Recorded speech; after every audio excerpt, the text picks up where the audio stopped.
day, it was pretty quiet getting on that plane, obviously. Got a little bit of a boost when we landed here in San Diego, knowing that Pittsburgh had walked off Milwaukee, so it went back to a game lead. But I think the guys, after getting a good night's rest, coming out for batting practice today, I think they're really focused on tonight's game for sure. Absolutely. Got the feeling they are absolutely ready to go. Let's take a look at the pitching matchups over the next 4 days. Tonight it'll begin with Tyler Anderson going against Clayton Richard. Big John Gray, and he is on a roll. He'll have the baseball tomorrow against the former Rocky Lyles. Chad Bettis, Jhoulys Chacin, speaking of former Rocky, Saturday. And then on Sunday, German Marquez against Luis Perdomo. And Perdomo was the only one that they did not face in Colorado. Chacin's pitched pretty well here in San Diego at 8-3 with a 191 ERA. But you're lining up your guys who you want to go, and I like the matchups as we move forward. You know who we like a lot, and he's visiting from outer space? Ryan Spilborn. Spilly, how you doing, brother? I'm doing great. I'm nice and warm. I got my fall lip sweater on, so it's all good, Drew. We got this here. I think when you look at Tyler Anderson, you got to remember, last week when he pitched against the San Diego Padres, he was probably overshadowed due to the fact that the Rockies scored 16 runs. You look at the numbers from Tyler Anderson's start. It was the first start since May the 30th. We saw him effective. 6 innings pitched, only 73 pitches. In fact, he carried a no-hitter through the 5th inning. He's using his changeup more effectively. He's using the slider inside, the cutter inside. This is a fantastic matchup for the Rockies, who have lost 3 straight with 2 straight quality starts. Tyler Anderson, when he's at his best, he's able to throw the fastball up above the belt. This is a Padres team, 18-25 on the season. Worst batting average in the league against lefties. It's a perfect matchup for tonight. Yeah, you know what, Spilly, I agree with you. And also, Tyler's never thrown at Petco. I think his stuff matches up well for this yard. Yeah, and already this year, as Billy was saying, 10 innings pitched, no earned runs. He's got good success against San Diego in his limited career. His first Major League start was against San Diego. His last Major League start was against San Diego. So followed up tonight with another great performance. And get some timely hits. That's what the Rockies need to produce a victory tonight, so they're ready to go on a Thursday night in Southern California. It's Colorado. It's San Diego. Come on back to Petco Park with us.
You won't see it for long.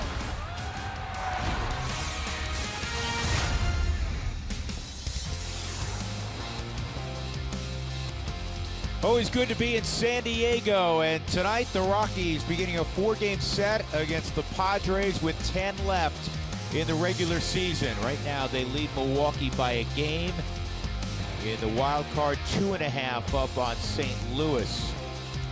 And, quickly at Chicago 2 and Milwaukee 1 right now in the 7th inning in Milwaukee. Charlie Blackmon leading it off. Clayton Richards' first pitch is in there for a strike.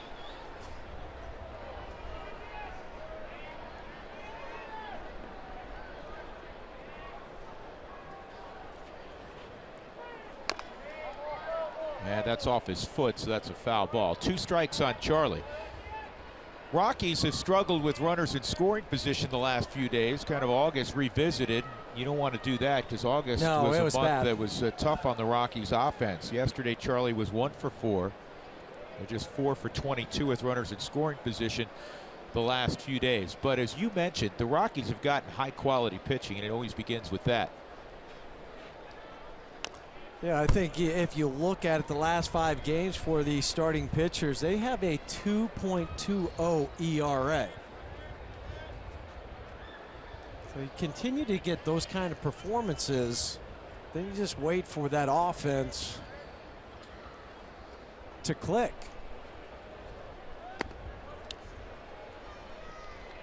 Down and in on Charlie, 1 ball, 2 strikes. You know, this time of year when you face a club almost back-to-back, and you're seeing Clayton Richards' last start was against the Rockies. He doesn't even have a start in between against somebody else. And that was held, strike 3, a foul tip held by Austin Hedges. So a strikeout of Blackmon, and that'll bring up DJ. Here's the Southwest batting order tonight for Buddy Black. Nolan will bat 3rd, then Story, Desmond, Cargo, Mark Reynolds is in there. Jonathan Lucroy had 3 hits yesterday. He'll bat 8th. We were talking about this lineup a moment ago, and Jonathan Lucroy said this is the best lineup, and he was in a pretty good lineup in Texas last year. He said this is the best lineup I've ever been a part of. So a guy a couple years ago was 4th in the MVP voting. And start looking down. All right, Blackmon and Arenado are MVP candidates. DJ, who's at the plate, won a batting title. Trevor Story's hit 48 home runs in about a year and a half in the big leagues. Ian Desmond's been an all-star a couple times. Cargo's Cargo. Mark Reynolds, he's got 29 home runs. 93 RBIs, hitting 7th.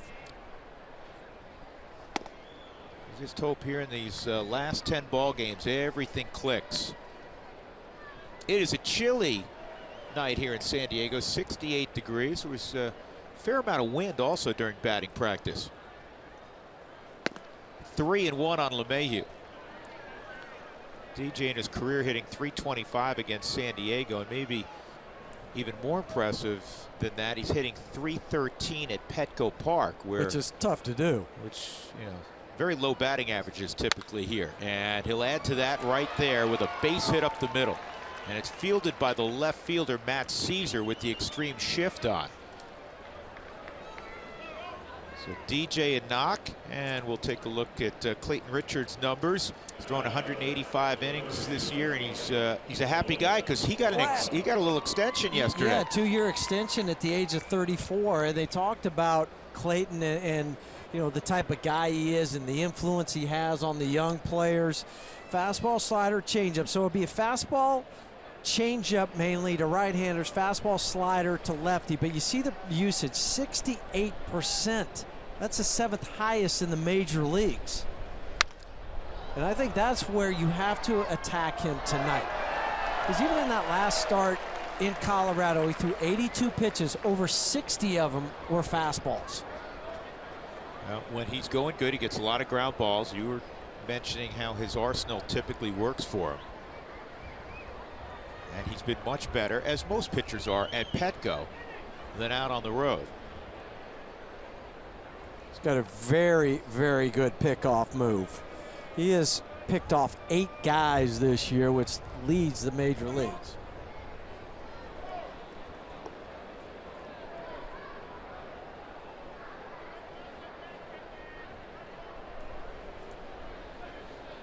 One strike on Nolan.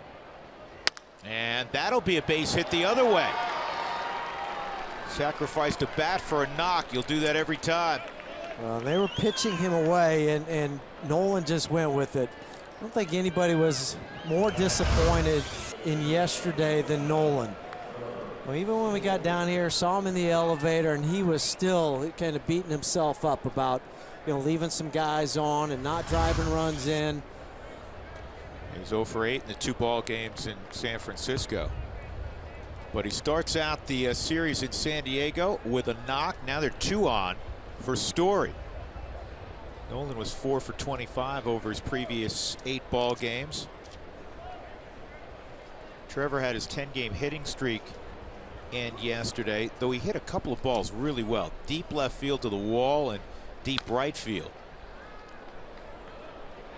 See if the Rockies can get the quick jump on Richard. And that was the first slider. Like I said, the right-handers, he'll throw some sliders occasionally, but that's just more of the show me. He wants to try to fade that one away on the fastball side to induce some ground balls.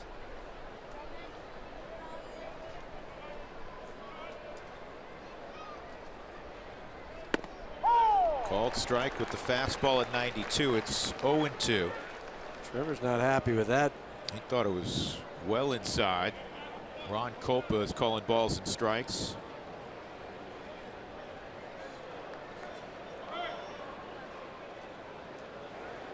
Trevor's hit well at Petco also. He has a 300 average here in his young career.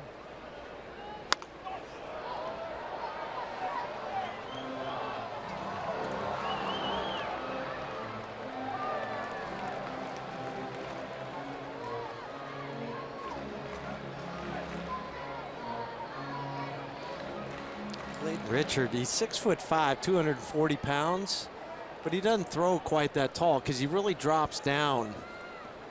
He changed his arm slot a couple of years ago. He's more over the top originally, a harder thrower. And this is double play ball. Rockies get 2 hits, but a 6-4-3 ends any attempt at producing a run. So we'll see that man when we come back.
The bottom of the first inning, Tyler Anderson facing the Padres after shutting them down for 6 innings in his last outing. Here's the Southwest batting order for Andy Green. Manuel Margot lead it off, then Asuaje Carlos will bat second, Will Myers third. Hunter Renfroe hit 3 home runs yesterday in a 13-7 loss to Arizona. Yangervis Solarte at shortstop, he'll bat fifth. Christian Villanueva hit his first career home run yesterday. He's back in there. Matt Caesar, Austin Hedges and Clayton Richard. In fact, there were 5 home runs hit yesterday by the Padres, and they lost by 6 runs. That's because Arizona hit 4 home runs. There was 9 home runs hit total yesterday at Petco, which set a record on the year for Tyler, 5-5. But I just look at since what he's done since coming off the DL. He had that 4-inning performance down in Arizona, and then the 6th inning against San Diego. And Spilly was talking about the changeup and the cut fastball, and how he can utilize this against a young, inexperienced team. And I think that's going to play right into some of their aggressiveness tonight.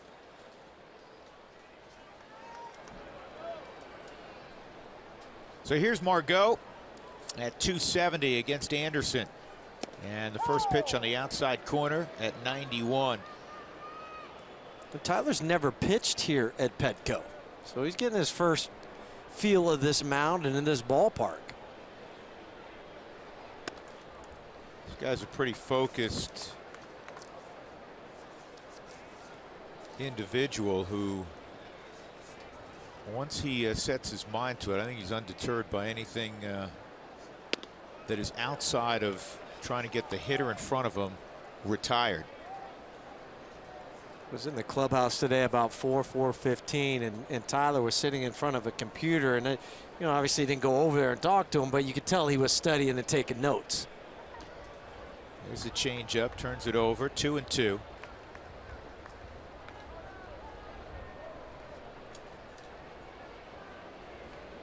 Padres have been right around 500 over their last 100+ ball games after a slow start. And at home, they're above 500. They're 41-36. I always say this, it's baseball. It is not Southern Cal playing St. Mary's early in the season. Right. With all due respect to St. Mary's. You know what I mean? Yeah. It's not played on paper. I just think yesterday is a prime example of that. If you took Tyler Chatwood's numbers against San Francisco, Matt Moore's numbers against the Rockies, you said on paper this is a matchup that favors the Rockies. Tyler did his part. I mean, he's 6 innings, 3 runs. It's just no offense yesterday. And Margot's battling away.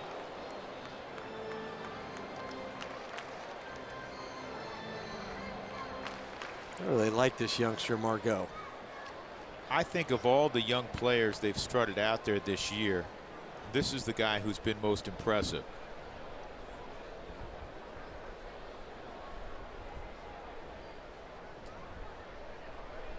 Good pitch. A little backdoor cutter. Yeah, it was a backdoor cutter. It touched the outside corner. And a strikeout of Margot to begin the evening for Tyler Anderson. It's nice to see some of the feel early in this game for Tyler. He had a good changeup, and then to have the feel of this backdoor cutter on your 8th pitch. Just freeze the right-handed hitter. That's a good sign. Going to bring up Carlos Asuaje.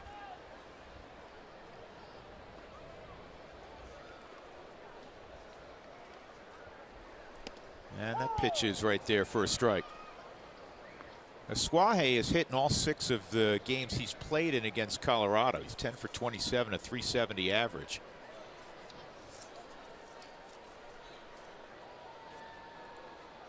They have turned over the vast majority of their roster in just 2 years. Well, they went from, hey, all the chips on the table, we're all in, to let's pull some of those back and reload, try to build up that bank again. It's going to take a while. Yeah.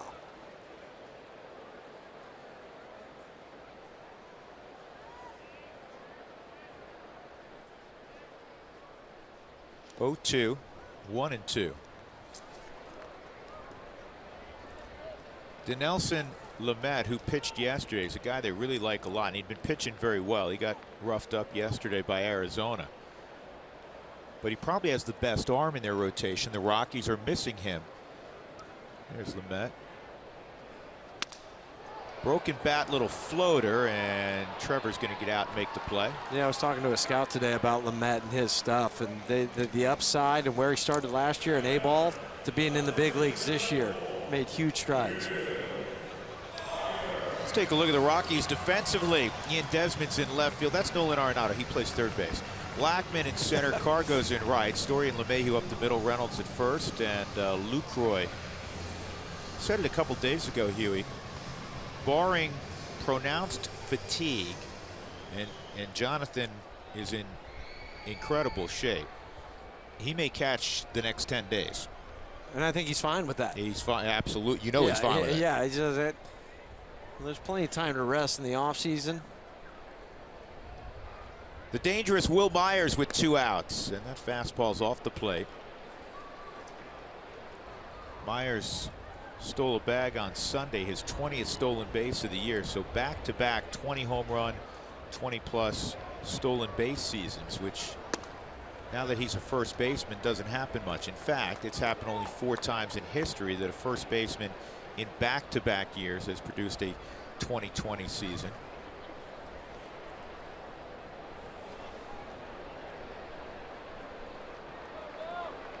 I know he's playing first base. I still consider more of an outfield type. Well, he's a lot. That's foul. He's a lot like Ian Desmond for me. He's a baseball player. Yeah. He can go play center field. You know, Desi a few days ago against the Padres played center field. Desmond's picked up first base this year. Desi had to start at shortstop, his original position, in the last couple of weeks. So there's similarities. Will Myers, tremendous athlete. Yes, he is. Just like Ian.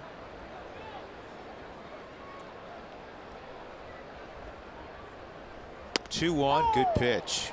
2-2. The 2020 club this year has 7 members. Along with Myers, Tommy Pham has had a breakout year for the Cardinals. Think about the 40-40 club then. There's 7 guys that have done 20-20. Swung on and missed. Myers is gone. Impressive start for Tyler Anderson. A couple of strikeouts in a 1-2-3 first. So we'll go to the second. No score at Petco Park in San Diego. Glad you're with us.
Ryan Spilborghs, Jeff Hewson, and our entire AT&T Sportsnet crew. I'm Drew Goodman.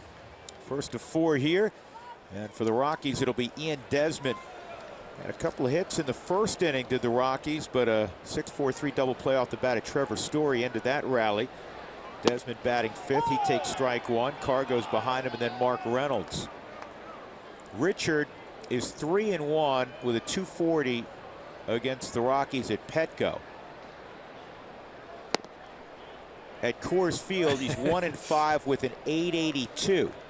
So yes, he probably prefers pitching here against the Rockies. He prefers his pitching here in general.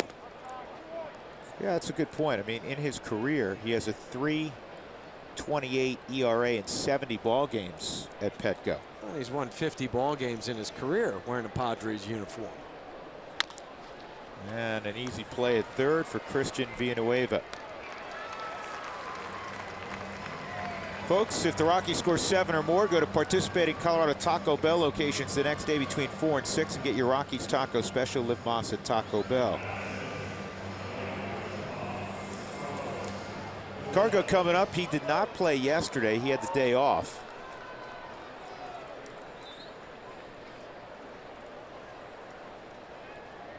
Rockies facing back-to-back lefties. Yesterday was Matt Moore.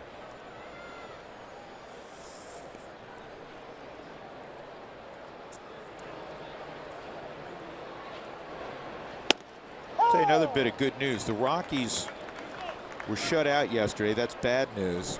But on the day after a shutout this year, they've averaged over 7 runs a game. Almost 8, in fact.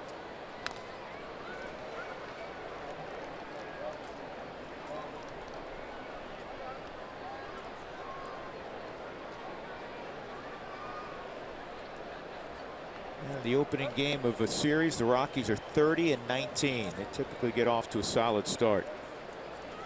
In fact, in the ball games after a shutout, 7 of them this year, first 6, they had not scored fewer than 6 runs in a game. Take that today. Yeah, 6 is a big number. I know yesterday was 13-7 here. That was 9 home runs. I mean, that was an aberration. 6 is a really big number at Petco. This is the toughest park to score in baseball in 2017. And we just came from the other place. It's right in front of it. 2 toughest parks. That's why if you're a pitcher on the left coast in the NL West, you pitch for the Padres, the Dodgers, the Giants, and you make 30+ starts, 2/3 of them are going to be in pitcher havens. Richard strikes out Cargo, 2 outs. Well, that's why a lot of these guys come in with such low ERAs.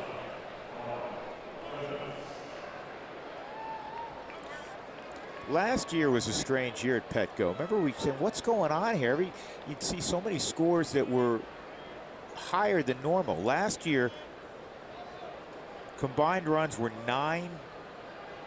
You see it right there, 216. This year it's at 8. Think about 2014. Every ball game was 3-2, right? Yeah. But I think we've talked about it. Some of the buildings that have gone up around here to kind of knock down some of the wind, so there's not the wind issue. Still have some of the marine layer going on. And a full run, understand this, going from a combined run total of 9 to 8, that's a large drop off. Yeah, it's not like it's 9 to 8.9. Right. That's 8.8. Yeah, it's a significant drop off. 0-2. And Reynolds fouls that one off. We have a special guest coming up in the bottom of the 2nd inning. I guess it doesn't get more special than this. The Commissioner of Baseball is here in town in San Diego, and Commissioner Manfred, who was kind enough to join us a little more than a month ago at Coors Field, will join us in the bottom of the 2nd. And that is a fair ball to right. So Mark has himself a base hit with 2 outs. And that'll bring up Lucroy. Like the way he went with that pitch. Mark didn't try to pull it. And that's where if you try to do it to Clayton Richard, he's going to eat you alive. You got to think the other way. And then if he comes inside, you're still going to be fast enough because the fastball just sits at 91 miles an hour. You can still react to that. But think the opposite gap, opposite gap.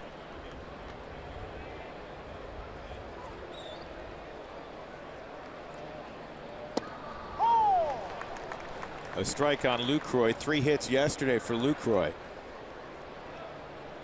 fact, he had half the Rockies total. Rockies shut out on just 6 hits. 3 solid line drives. 2 to left, 1 up the middle.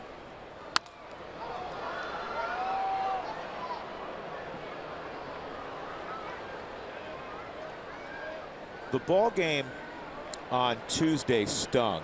The 4-3 loss. Rockies had the lead. Sunday's game really stung. The Rockies had a 3-0 lead at home. Yesterday, it stings because of the time of year and the fact that Milwaukee's on your heels. The Giants outplayed the Rockies yesterday. Yes, they did everything right. I mean, they had guys in scoring position, no outs. They had just an easy ground ball to move them over. 2 sacrifice fly. Really, it was just the one missed cut fastball by Tyler that Brandon Crawford hit right down the line yesterday. And if the Rockies get just a couple of hits with some traffic, maybe it's a different outcome.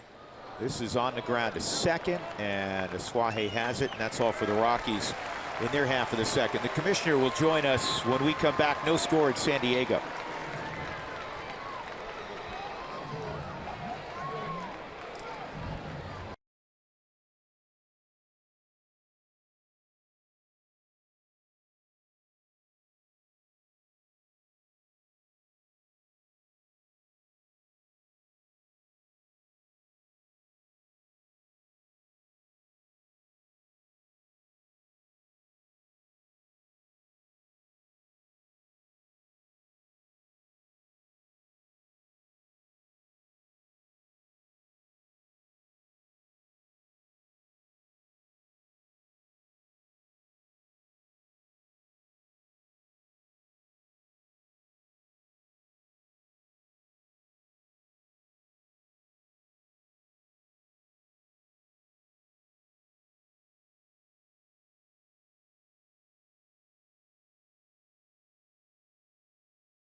Petco, first of 4 between the Rockies and the Padres. Drew Goodman, Jeff Houston, Ryan Spilborghs is field level, and the Commissioner of Baseball kind enough to join us again. We just saw him a little more than a month ago. Rob Manfred's with us. How are you? I'm great. Really glad to be here in San Diego. Usually it's, listen, when we had you in Colorado, it was about 25 degrees warmer. It was warm that day. I had a great visit in Colorado. It was a pleasure to be there, and I always like coming here. You know, we have a great relationship with Ron Fowler and the Padres, and it was the daily double. I got to see Dick Monfort was here watching the Rockies trying to get over the finish line here. That has to be exciting for you to see each year a number of different teams compete. You know, listen, the Dodgers have had a great run. There's certain teams that have had great runs, but to see a number of different teams involved in the postseason possibilities. Absolutely, and you know, I think it's really crucial to the entertainment value of our product. You can't ask fans to keep coming year after year after year if you know, teams don't get in the playoffs, they don't play well. And it's a great thing that we've had the kind of competitive balance that has sort of moved playoff opportunities around.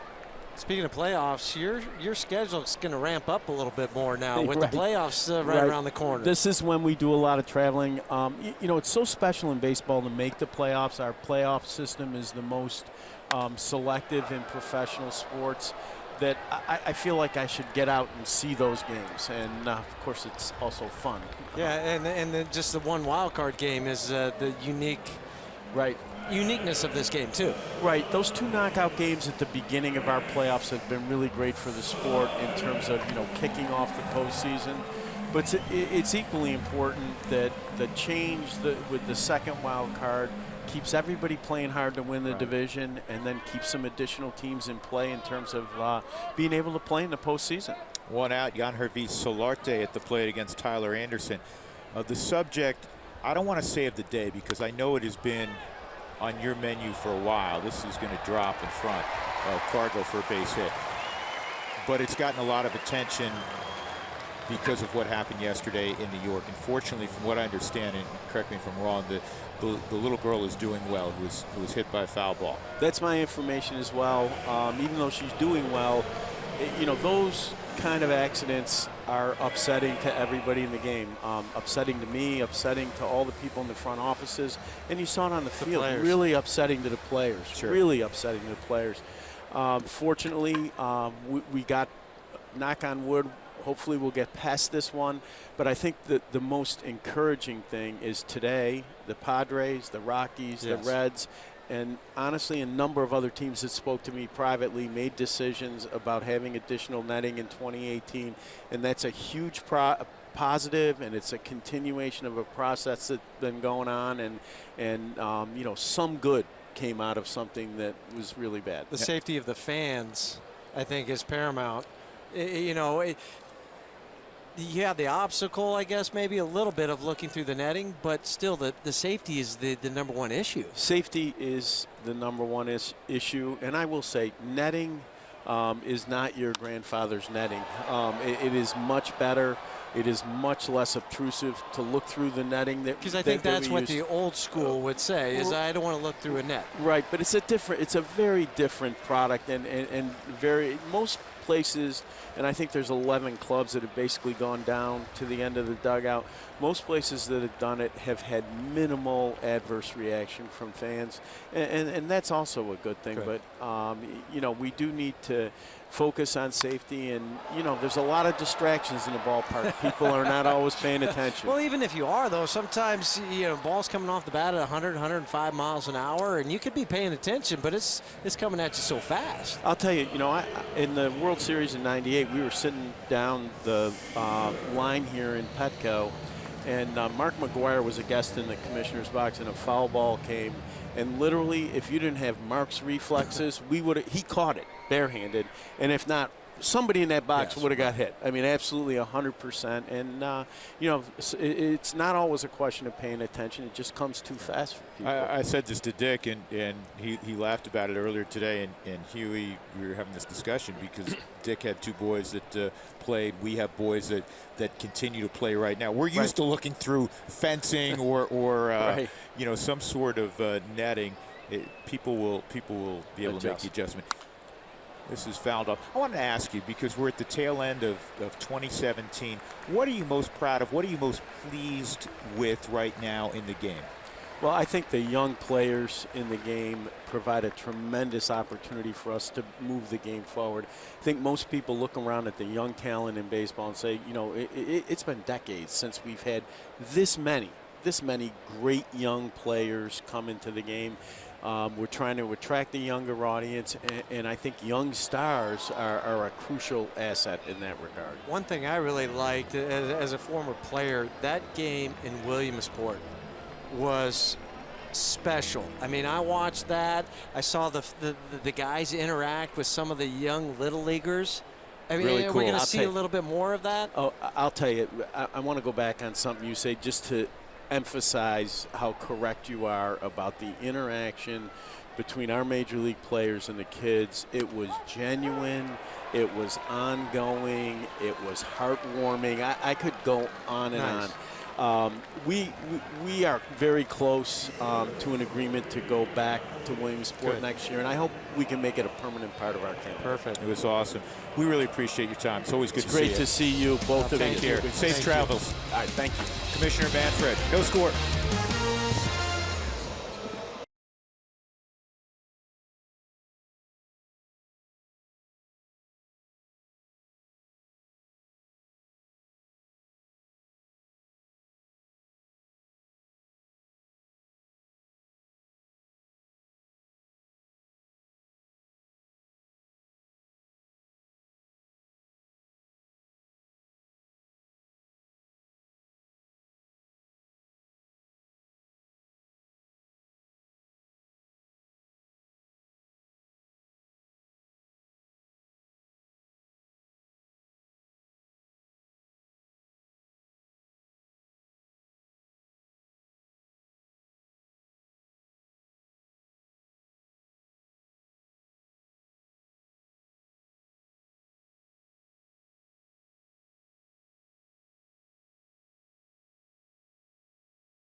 on AT&T Sportsnet is brought to you by the 2017 Toyota Tundra in your hometown Toyota stores. By Wells Fargo. Wells Fargo customers get your 2-for-1 Rockies club level tickets by visiting wellsfargo.com/Rockies. And by Southwest Airlines. Say yes to low fares with nothing to hide. That's transparency.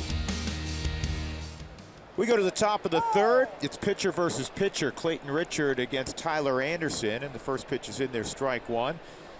And a big thank you again to the Commissioner of Baseball. Rob Manfred is doing a terrific job. And he's in an interesting phase in sports because he's reaching out, and I loved your question about Williamsport. He's reaching out and trying to get the next generation, kids who play baseball, but now to make sure they watch baseball. And they'll receive it in different ways. It may be on their phone, but really making this a game that's not just about, you know, grandpa's generation. Right, and sitting down and watch. They're going to watch it in a different way, as you said. They're going to watch it on their phone or their tablet, but just that they're watching it. They're engaged in it. I think that is the key. And what I said, I meant as far as watching the players interact with the young little leaguers. Could you imagine wearing your little league uniform and then having some of those guys come up and sit right next to you, buy you a snow cone? Do you know what's cool? It was one of the ESPN, one of the coverage of one of the games during, not the big league game, one of the little league games. Anderson hits it on the ground to second. And they had Andrew McCutchen in the stands, Josh Harrison in the stands, and they were, Josh Harrison in particular, Andrew actually was up in the booth, but Josh Harrison sitting there interviewing kids. Did you see that? It was great. I mean, they're sitting next to a big leaguer. And there was somebody, it was Tommy Pham, I think, who went and bought 200 snow cones. And said, here you go, guys. But that's so relatable because that's, you know, the kids, they play the game and they get the juice box when they're little. Well, guess what? Now they're playing and they see the big leaguers. They're doing the same thing. Remember, you used to get a foul ball. You take it back to the snack shack and you'd get a snow cone for bringing the foul ball back. That's right. I think there's still some high school fields that work that way. All right, one out. Charlie at the plate, 1-0. He struck out his first time up. Rockies had 2 hits in the first, but then Story hit a sharp ground ball right at Yangervis Solarte, beginning a 6-4-3 double play.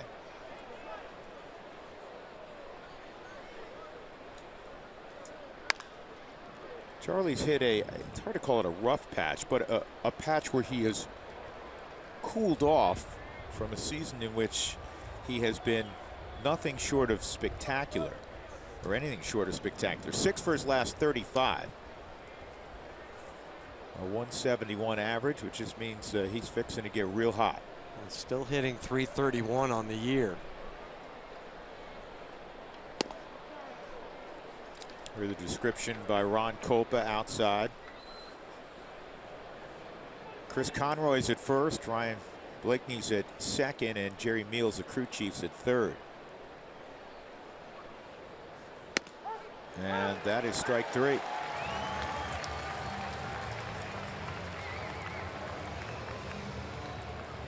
Two outs. LeMahieu's single will come up. Fans, join in on the conversation. Send us your thoughts, photos, questions on Twitter or Instagram at AT&T Sportsnet RM. Do not forget to use the hashtag Toyota Talk. Rockies are 10-5 against the Padres this year.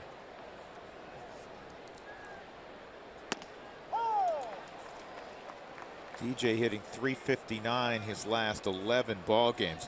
The best season the Rockies ever had against the Padres was in 2010. They went 12-6. So they could eclipse that mark this year. Solarte. And it's a 1-2-3 third inning. And so far, Clayton Richard's doing his thing. He's getting a lot of ground balls.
postgame, several of the Rockies veterans dressed up some of the Rockies rookies. It's part of the fraternity of baseball.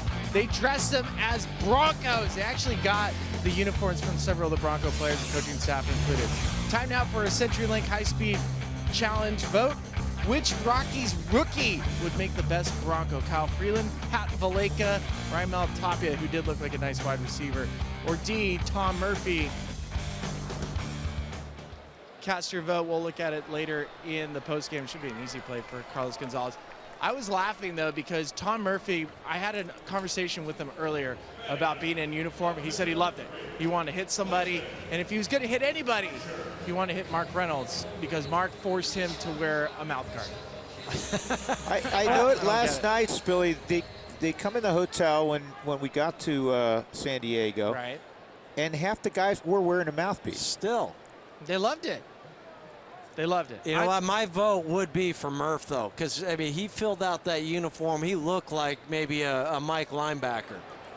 It's funny. We asked Buddy about it, and he said, yeah. He said there are a few guys that looked the part. And then I thought it was interesting. They did a little 7-on-7 non-contact. And then they put the helmets on, and they did an Oklahoma drill. I think they look pretty tough. Yeah. Clayton Richard.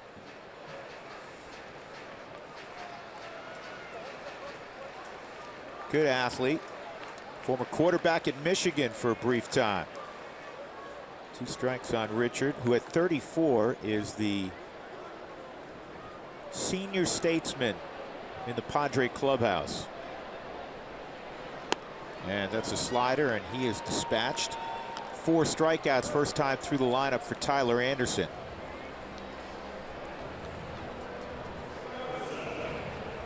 With the commissioner being up here, we really didn't have much time to talk about Tyler Anderson in the second inning. Even with that bloop single to right field by Solarte, the other 2 guys dispatched them pretty easily.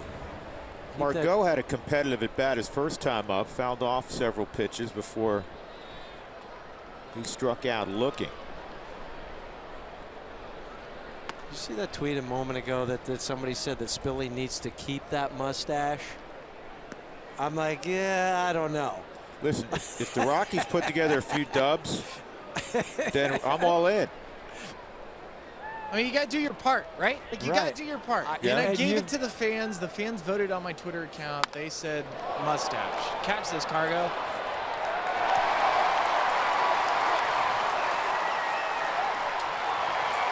A 2-out double by Margot.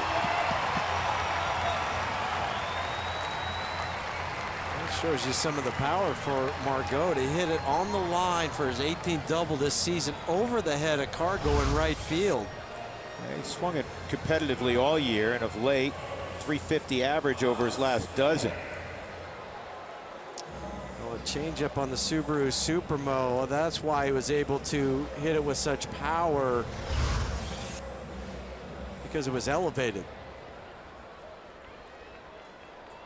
Here's the second baseman, Carlos Asuaje.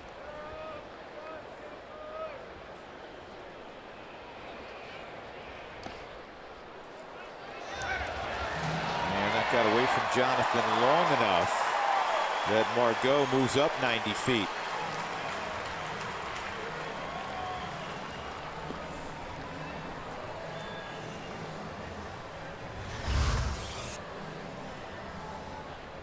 Skips on the ground, and then underneath the leg, gonna go down as a wild pitch. Rockies had 3 wild pitches yesterday.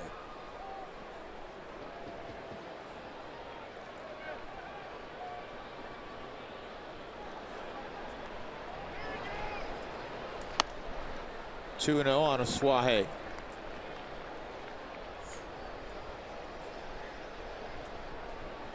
Milwaukee's taken a 3-2 lead in the 8th inning at home against the Cubs.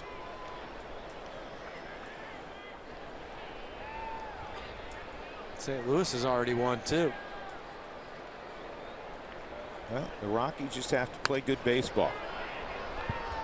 10 ball games left. Tonight trying to snap a 3-game losing streak and a 4-game slide on the road.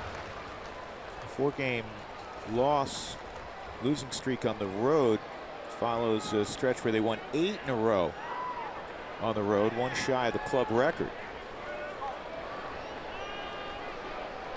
Make a pitch here. 2-1.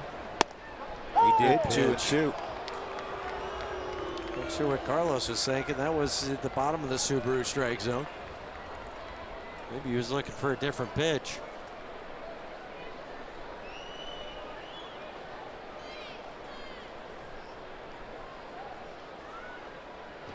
Left on left, changeup.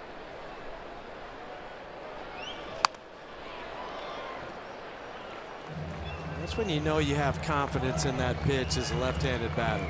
But he got away with one because he was up with it again. He did, but just to even throw it to a left-hander. And that's where it was up, pitch 5 in the Subaru strike zone. You may see that slider here that he will throw on occasion, left on left in particular. They want fastball up and in.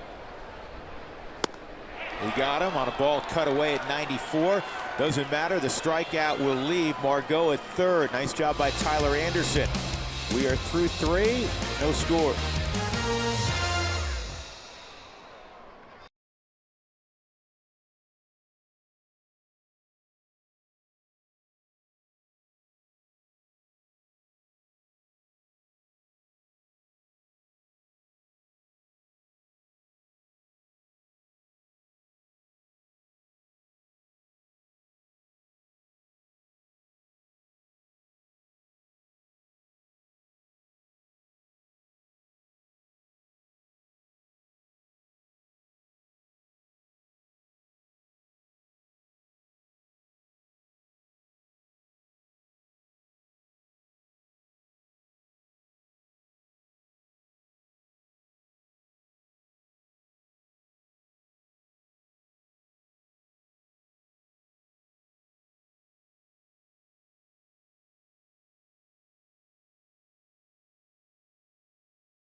You want to watch the Drive to the Pennant with MLB.tv every night on every device. Watch every out-of-market regular season game live, plus get a free subscription to At Bat Premium, the #1 app for live baseball. Visit MLB.tv for more details.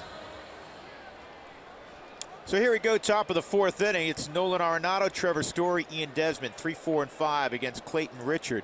Rockies touched Richard for 4 runs on 7 hits in 6 innings at Coors Field a week ago. And that's ball 1 on Nolan, who punched a single through the right side.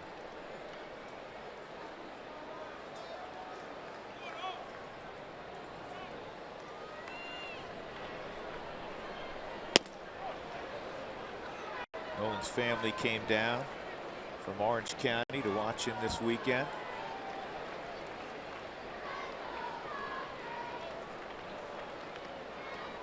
There's a lot of family members that always come out here to the West Coast, even if you're not from here. It's a favorite destination. Yep. I always tell people that have not been to San Diego, it's a beautiful city, great. I don't care what time of year it is, you better bring something to wear at night that'll give you some warmth.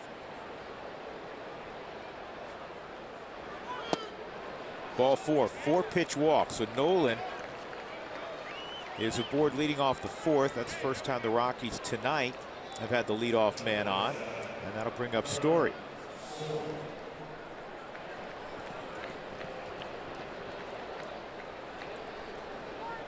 We've discussed this quite a bit the last couple of ball games. Trevor's contact rate has gone way up over the last couple of weeks. Strikeouts way down.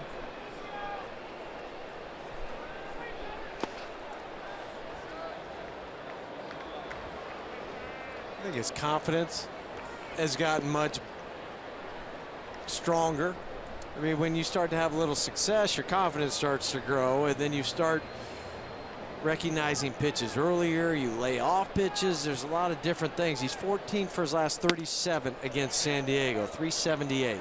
And 6 straight pitches out of the zone by Richard. One occasional walks in people. He walked 3 in Denver in his last start. And though he gets a lot of ground balls, he's given up some home runs as well. 23 allowed this year by Richard. 22 to right-handed batters. He's got a whip on the year of 151. So to your point, Drew, there's a lot of traffic out there. Of the 53 pitches he's thrown tonight, 42 have been fastballs.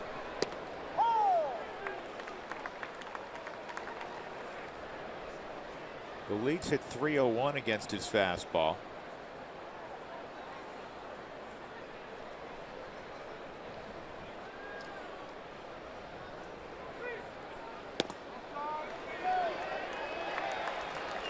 At home, you could hear Ron Kopa saying outside. They checked with Chris Conroy at first, and he said that Trevor went around. So instead of 3-1, it's a 2-2 pitch upcoming with Nolan at first.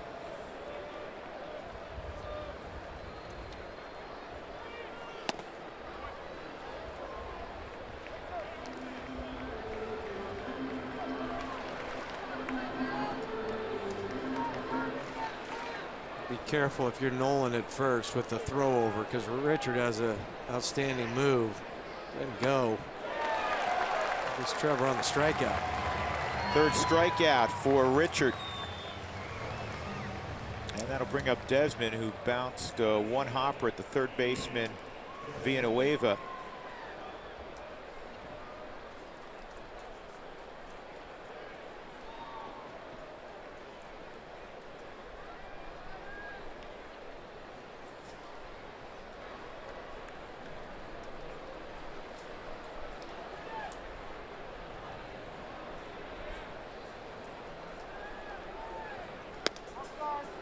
Ball 1. I like it when Ron tells you where the pitch was. You'd see it was outside of the Subaru strike zone, but before that pops up, you can hear him say, nope, out. Also lets both dugouts know. Up the middle. That's a great play by Richard. That was headed to center field, and a close play at first. Desmond called safe. Off the bat, you're thinking that's 1st and 2nd easily. Clayton Richards, the athlete, and he fields this ball, but it took him a couple extra seconds to get rid of it as he was throwing to second base. Mark McGuire on the phone, the bench coach. He gives a feed to Carlos, who steps on the bag, then over to first. And they're going to take a look at that. From this angle, it looked like he might have got him by a quarter of a step. Yep, I think that's going to get overturned. It's when the ball hits the leather. That's how they judge a catch. And you can see leather, and the foot hasn't touched the bag yet. In fact, San Diego is so convinced that he's out after watching it on the Jumbotron here. They've come completely off the field. New York continues to take a look at it.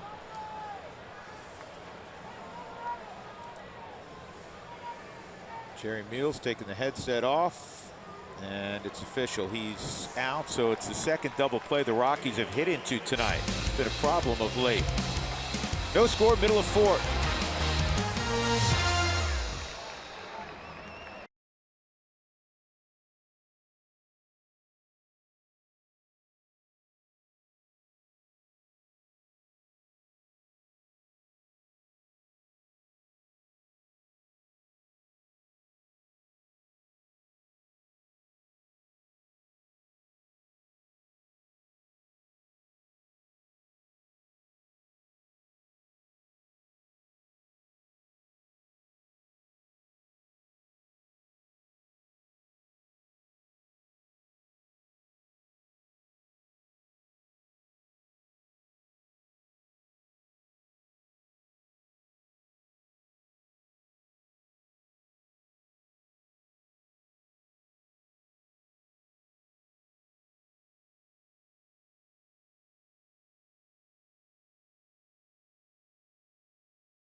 The score as we go to the bottom of the 4th inning.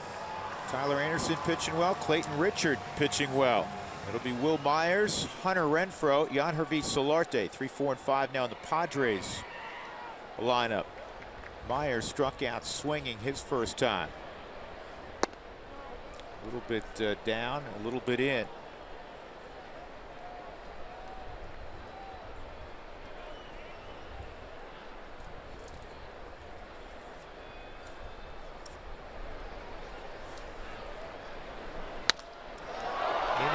Center field. Cargo's got a long run, and he'll make the catch.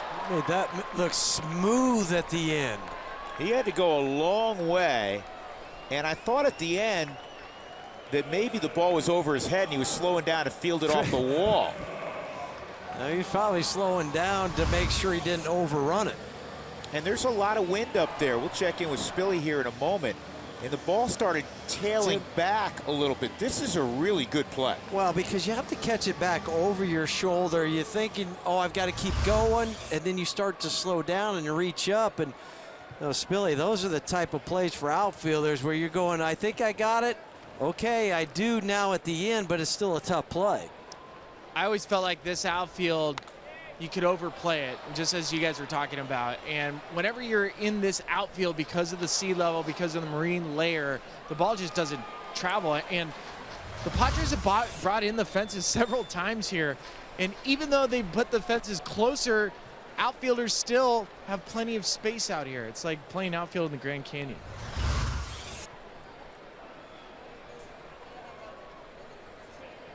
Hunter Renfroe yesterday became the first rookie in Padre history to hit 3 home runs in the game. It's only happened 7 times in San Diego annals. The last being the guy we just saw, Phil Nevin, now the third base coach of the Giants in 2001, hit 3 in a game. But Hunter Renfroe's the first rookie to ever do it. They sent Hunter down earlier this year, spent about a month down in AAA. He wasn't with the team last week when they were in Denver because he was still playing for El Paso, and El Paso was in the PCL championship. Still playing for the Chihuahuas. The Chihuahuas.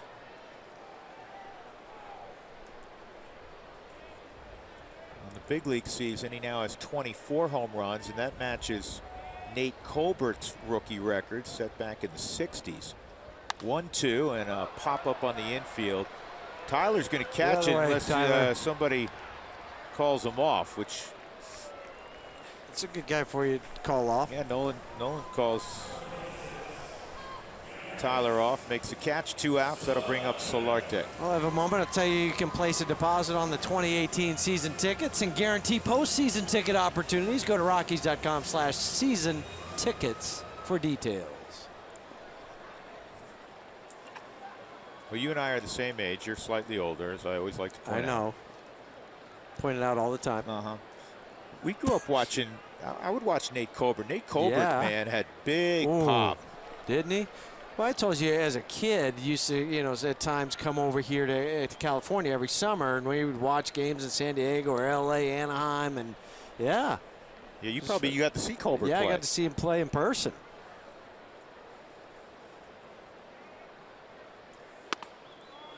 Solarte held up 1-1. I remember he was playing, the Padres were playing the Mets in New York. And we read about this the next day. I was watching the game, and Colbert hit a ball over the bullpen at Old Shea Stadium, which, I mean, yeah, you had to crush it. Yeah. And their team bus was behind. Parked, remember that? Yeah, because you played at Shea Yes. Stadium. Yep. The team bus was parked behind the bullpen. He gets on the bus, sits down in the seat that he took to the ballpark. Yeah. The baseball was sitting in it. It had broken a window. He literally hit a home run in the seat he had on the bus. This is the same pop-up pretty much up the elevator shaft. Lucroy makes the catch. A 1-2-3 4th inning for Anderson. Get him a couple of runs. Let's get some runs.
TNT Sportsnet is brought to you by Subaru. Love, it's what makes a Subaru. By UC Health, live extraordinary. And by the Wyoming Office of Tourism. Wyoming is full of adventure. It's time to find out if you are too. That's why travelwyoming.com. No scores. We go to the 5th inning already at Petco Park. Tyler Anderson, Clayton Richard have been really good. 2 hits for the Padres, 3 hits for the Rockies. Cargo fouls off the first delivery. He struck out swinging his first time up, 9 for 39 lifetime against Richard. Cargo right now with the 2nd highest batting average in the National League in September. He came in at 385. And fooled badly there, 0-2. That's just the 5th slider that Clayton Richard has thrown in 61 pitches.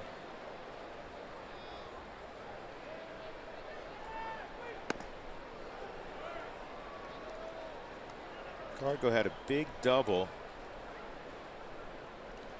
on Tuesday night with the Rockies down a run. That set the stage for Parra's great at bat to drive him in.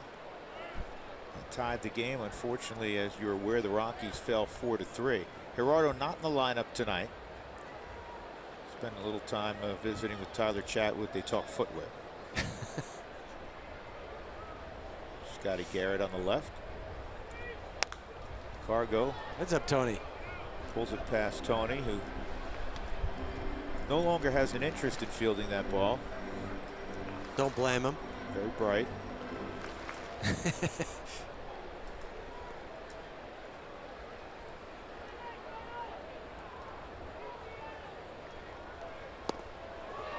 a strikeout of Cargo. That's 4 strikeouts. Now for Clayton Richard. Mark Reynolds coming up. He singled to right back in the 2nd inning. Let's go downstairs, check in with Ron Burgundy. Ron? I'm in a glass case of emotions. No, I want to go back to 2007. It was September 21st. Remember this? Brad Hopp in the 14th inning with 2 outs hit a home run off Joe Thatcher.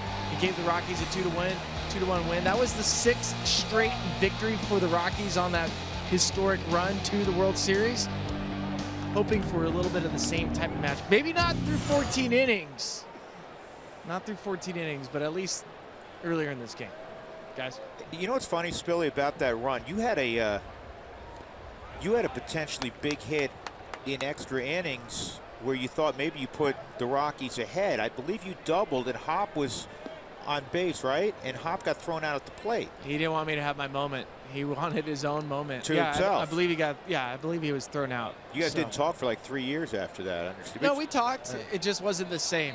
No, it was never the same. Was it? Never the same. No. And that was the only home run that Joe Thatcher gave up that year, and he wasn't up all year long. That is lathered to left center field. Good to see Mark Reynolds swinging the bat.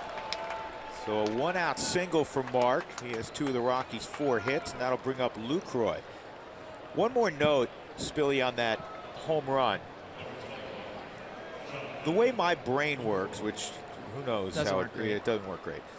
I don't remember a lot of the stretch. You remember like certain moments. Yeah, bits and pieces. Yeah, and for whatever reason, I have never forgotten that moment, the 14th inning. First of all, I don't care left on left. I don't care if Hopp, as big a pop as he had, was standing at second base. There was a marine layer. You couldn't see the outfielders. Nobody would hit it out. That's right. The ball sounded like it was hit out of a cannon. When that ball was hit, and you know players' reactions, especially here. Sometimes you can't tell if you hit a home run or not. I remember 14th inning, 2 outs, Thatcher's throwing the way he throws. It gets hit. We knew it was gone. We knew that baseball was gone because it was hit so loud. And it's before they brought in the fences a little bit. Yeah. That ball was just lathered. This is a comebacker. There's not a great throw. They're going to have to check that out. There. Stay on the bag. Got to see if Carlos Asuaje stayed on the bag. The throw from Richard was offline. In fact, if he makes a good throw, they may turn a double play. And I guess he did stay on the bag because Reynolds is jogging off now. Clayton Richard has to wait on this and then almost throws it into right center field. Yeah, clearly on the bag.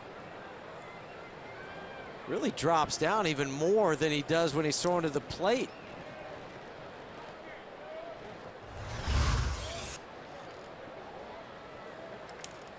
Well, the Rockies will get Anderson up. He grounded to second base in the third.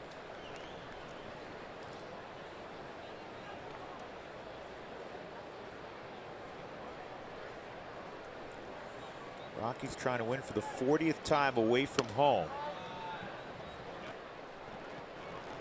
Their best season on the road, as we've told you on a number of occasions this year. It's been relevant because the Rockies got off to such a fabulous start out on the road, 24-10 at one point. They were 41-40 in 2009, the only time they've been above 500 away from Denver. Good news from Milwaukee. The Cubs were down to their last strike, down 3-2. And Javier Baez, with a base hit up the middle, tied it at 3. That's a heck of a ball game going on there in Milwaukee. And we were watching. It was a really good pitch by Jeremy Jeffress. Anderson strikes out. The Rockies will leave a runner on. Middle of 5. Still scoreless here in San Diego.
To the bottom of the 5th inning. If you don't remember, Tyler Anderson back in 2015 in the minor leagues had an elbow fracture that basically sidelined him through 2015 and into 2016.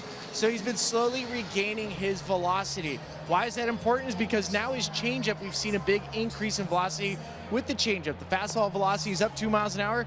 Only makes sense. The changeup is up 2 miles an hour.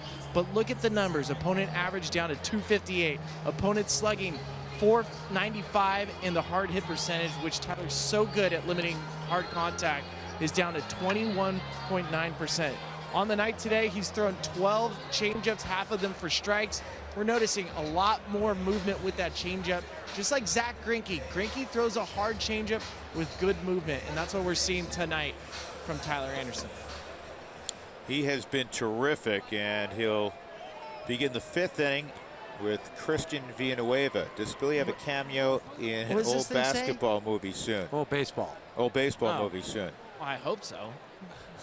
Hopefully get a speaking role. Heck with a cameo. Jump right in. Get some lines. Yeah, I can do like a speaking role. I mean, I've told you this before. Out of some of the baseball movies, I can't watch Summer Catch anymore because Freddie Prinze Jr. is the worst baseball player I've ever seen. And 8 Men Out is intolerable, as good of a movie as it is, because the guy can't even pitch. He's throwing pies.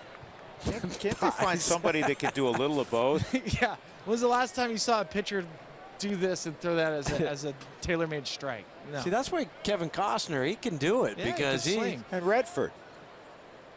Yeah. Yep. And the natural. Yeah. Here's the 0-2. Oh, no.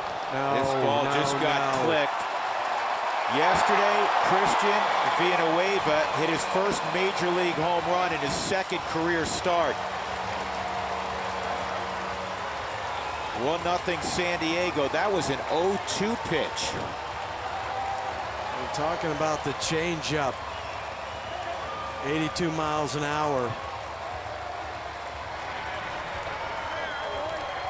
He just didn't bury it. No. Down to AAA, Christian 296. He had 86 RBIs, 50 extra base hits. Subaru Supermo. Yeah, he didn't bury it at all, Drew. That stayed about belt high. And he knew it immediately. Rocky Gale also in that ball game yesterday hit his first career home run. That pitch is into Matt Caesar. It's the first time in Padres history that two guys hit their first career home run in the same game. Actually, let me correct that. It's the first time since '89 that happened. This is a pop fly to shallow center.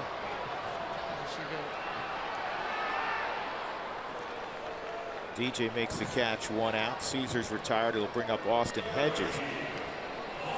And neither one of these guys are looked upon as, you know, big time prospects. They're more career minor league type players. It's not to knock them. Good for them for having good enough seasons that the Padres brought them up here in September after El Paso finished. Christian, 26 years of age. Rocky Gale even older. He's 29. Hedges dangerous. He's got 18 home runs. That home run that was hit by Villanueva is now the 182nd home run hit by the Padres this year. Their previous record for most home runs in a season, this goes all the way back, was 178. And they now have 86 home runs at Petco. That's a new record for Petco, and it's one shy of their all-time home record set at Qualcomm. Well, it's also the 55th home run by a rookie for San Diego. That's first in the National League, third in all of baseball. That's the first run allowed in over 14 innings since Tyler Anderson's return. Now the Yankees 53, 45 of those are owned by one guy, Aaron Judge. That pitch ate up Austin Hedges, 2 outs. Well, I like this. I like how Tyler Anderson's responded from the home run. He got a pop up and he overwhelmed Hedges. Didn't allow it to affect him. Now he's got Richard at the plate.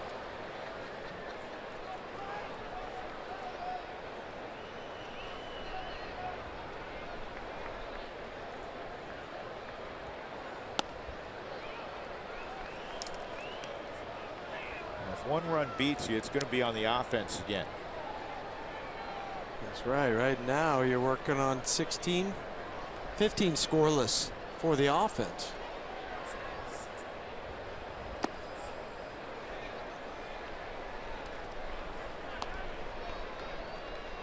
You're correct. That is 16 innings now for the offense.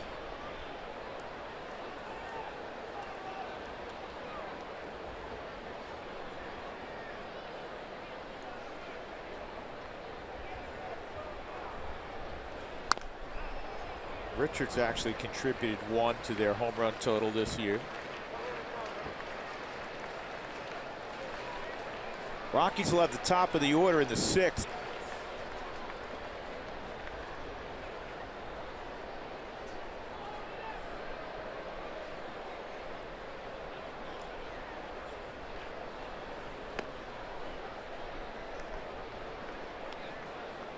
Clayton was just standing there like a statue. Yeah, that was kind of interesting. It's like, I'm going to take strike 3 if it's in the right, zone. I'm not going to even worry about swinging. He's backing out right now.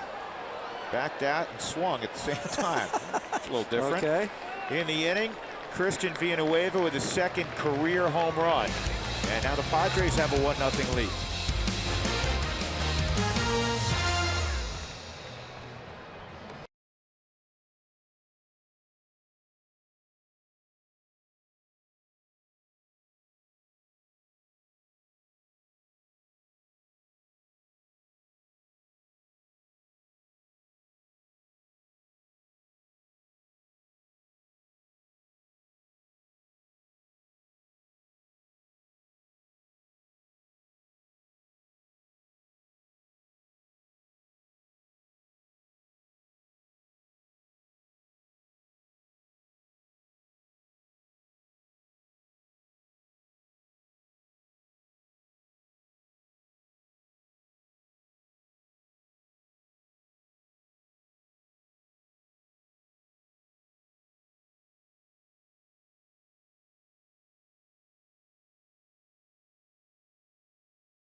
Are brought to you by Clean, Crisp, Coors Light. All-time total bases out of the top spot in the lineup. Alfonso Soriano, 368, back with the Yankees in 0-2. That's going to go down. Hopefully it gets tied right here maybe with a long ball. Charlie's at 364. Tonight, he's 0 for 2 with 2 strikeouts. Blackman, LeMahieu, Arenado, the Rockies trailing 1-0 on the Villanueva home run.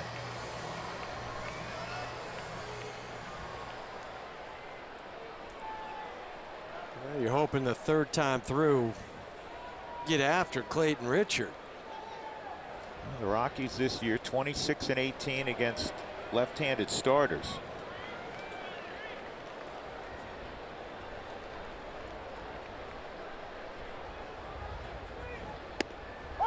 Charlie takes a strike.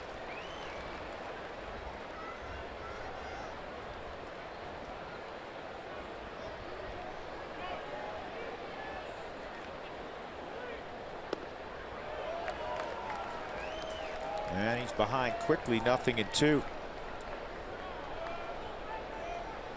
Clayton stands on the extreme first base side of the rubber. Kind of comes out and around. She drops down.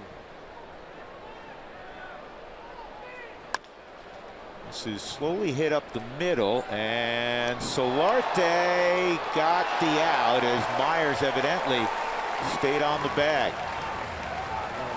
Pretty athletic play at first base from Will Myers. Solarte's primarily been a third baseman. Eric Ibar has been playing shortstop. He's done a good job tonight. Well, he has, and he makes this throw wildly towards first, and then Will keeps that foot on the bag and snags it.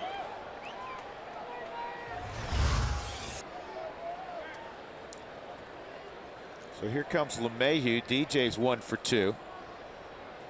Richard has pitched very well. He struck out 5, and he's induced a high number of ground balls, which is his thing. Yeah, he came into the game with 335 ground balls, which led the National League and also tied for the Major League lead.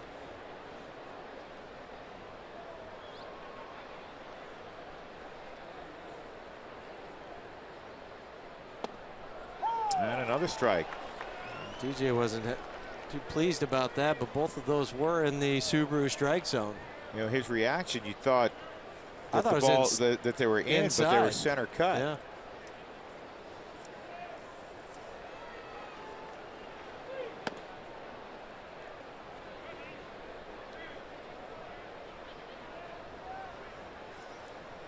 Rockies have 4 singles.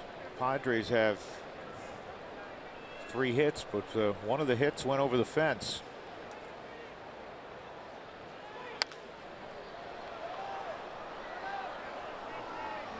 Well, they're going to extra innings in Milwaukee, and the Cubs really Dodged one. dodged one. The bases were loaded, 1 out for the Brewers. Santana struck out, and Arcia hit a ground out. And so they'll go extra frames. The Rockies fans, I'm sure, thrilled to hear that. Rockies, though, bottom line is, we said it off the top. Rockies have to take care of their own business. They have a very favorable schedule the rest of the way,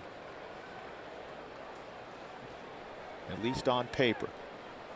Outside now, and it's 3-2. If they can break the ice, it'll get the bats going again. What has it been, 16 innings, we said? Yes, 16 straight innings without scoring a run. Strike 3 on LeMahieu. And that's interesting because by DJ's reaction, he thought 2 of those pitches were in. And they weren't.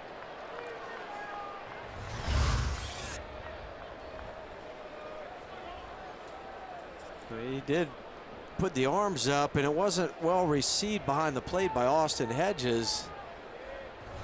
That caught a large portion of the strike zone. Heads up, Spilly. You okay? You got it. Nice. What do I do? I throw it back? No, Turn around and I don't know what toss to do with that. Give it to somebody up there. There you go. Nolan, a base hit. So Nolan's been on 3 times. He came in scuffling a little bit. Well, Good to see him swinging it. Now Story at the plate. Where did the 2 hits go? They went to right field and then the walk. He sandwiched the base hits with a walk in between.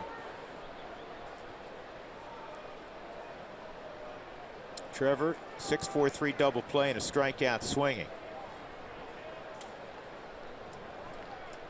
10 games left, including tonight.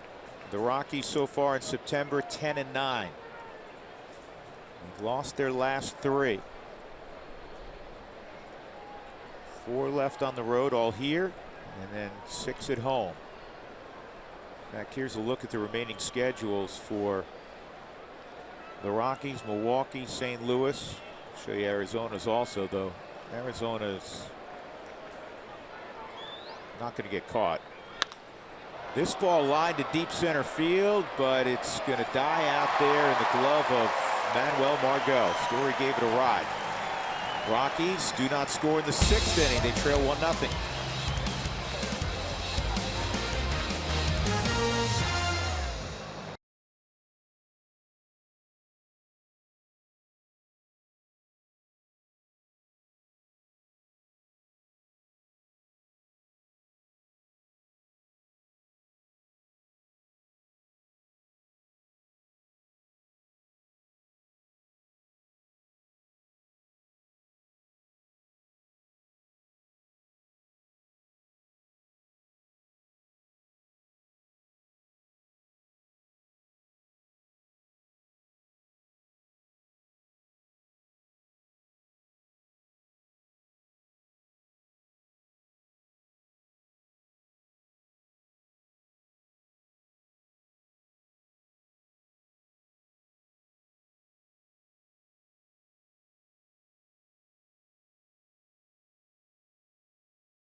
Sportsnet is brought to you by Southwest Airlines. Say yes to low fares with nothing to hide. That's transparency.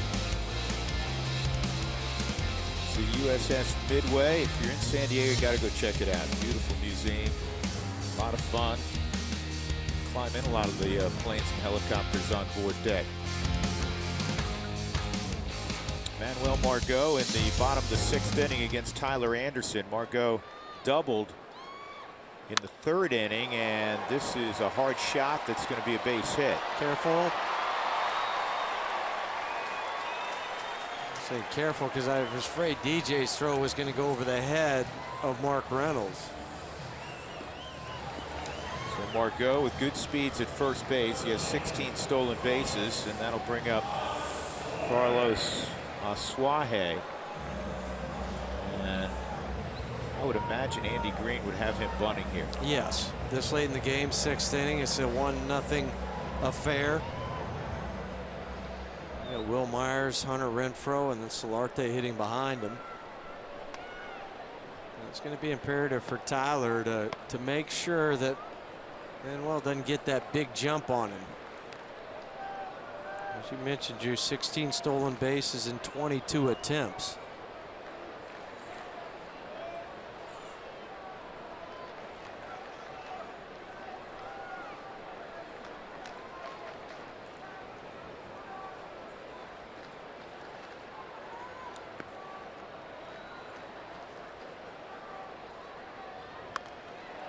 Took the bunt with them. Anderson hopped off the mound nicely. But Asuaje does his job, and now Will Myers with a runner in scoring position will come up. Well, we have a quick moment. All of those celebrating the Jewish New Year on Rosh Hashanah. Happy Rosh Hashanah. Beginning of the high holy days. Myers tonight, a strikeout and a drive to deep right, which Cargo made a terrific running catch on in right center.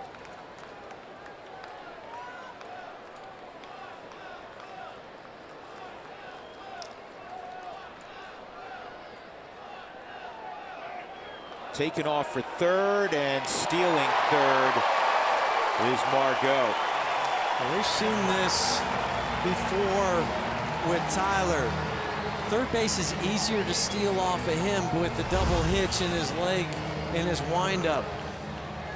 And that's just what do you think you can do about that? Because it is, as you said, a staple in his windup. It's not something he does on occasion. No, it's all the time. But now teams recognize that fact. So how many stolen bases have we seen of 3rd base against Tyler because of that? And now the Rockies here in the bottom of the 6th have to bring the infield in.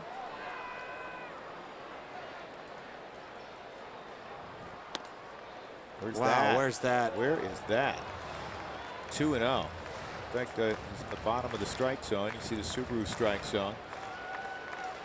I think Ron Kolpa after that was shaking his head yes, like, yeah, I missed that one.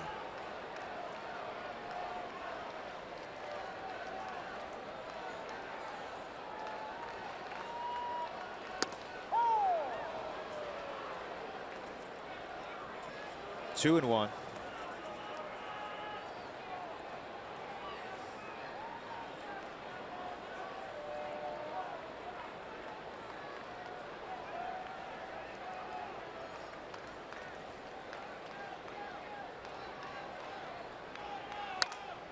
And that's lifted foul and out of play. 2-2. Myers was trying to hit the ball to right field.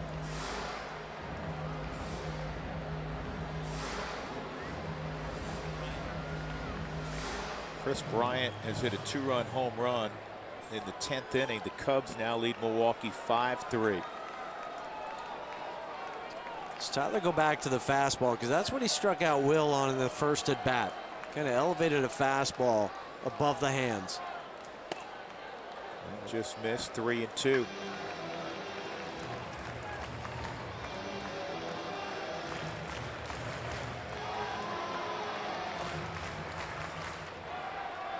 Go Cubs go. There's a lot of Cubs fans in Milwaukee tonight. About a 90-minute drive or so. 3-2 on Myers. Anderson loses Myers, so you'll drop back up the middle and try to turn 2 conventionally with Hunter Renfroe coming up. You also have to be wary of Myers taking off. That's right. He has 20 stolen bases in 26 attempts. First walk allowed tonight by Anderson. And what Jonathan Lucroy is going through right now is, you know, who's he going to throw to? If it's me, I don't throw down to second base. I think you get a bluff here. Yeah, with the speed of Manuel at third. I think you come up, give a hard pump fake to second, and then look towards third.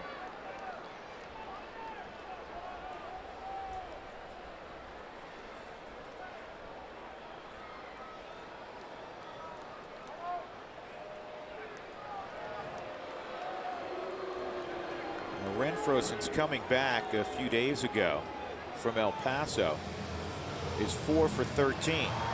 All 4 hits are home runs. Well, that's kind of his MO.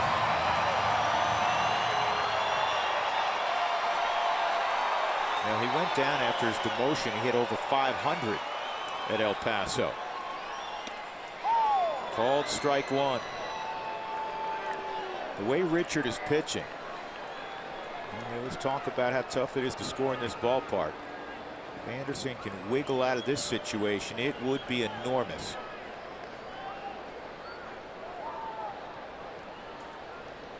Myers, maybe a half step larger lead, not going. Fouled back, 0-2. But I like what Tyler did. You talked about what can he do to eliminate some of these stolen bases. That was a quick pitch home. That's what he can do to eliminate some of this. You may see him doing that a little bit more with speed guys at second base. He's going to have to.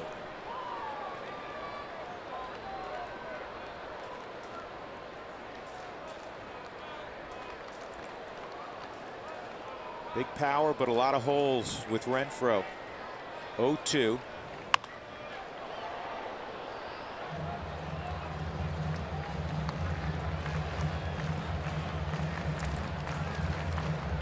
Tyler had shook to the cut fastball. He wanted under the hands of Renfroe.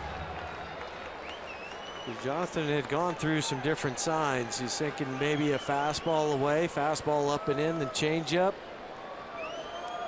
Renfroe strikes out more than 30% of the time. League average around 21%. This ball lined to left, and it's caught, but it'll bring home the run.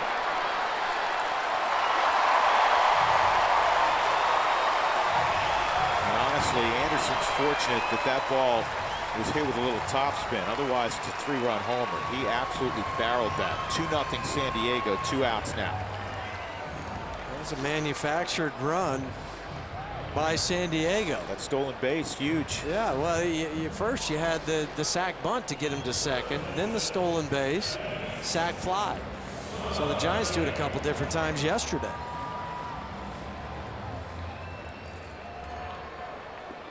They're gonna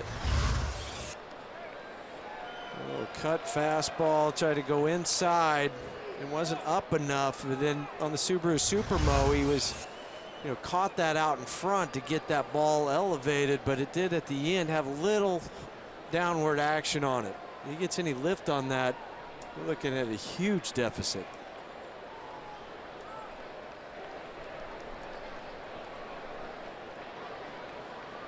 This is really the first inning there's any kind of traffic.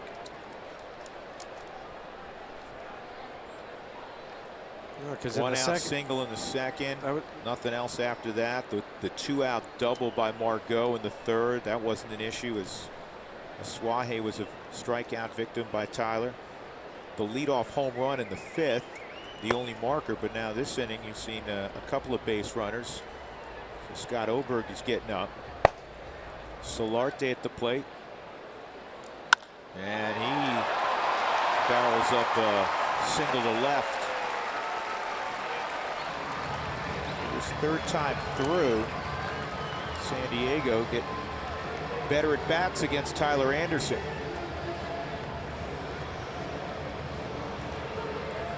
And the guy coming up is the guy who hit the home run on an 0-2 pitch, Christian Villanueva.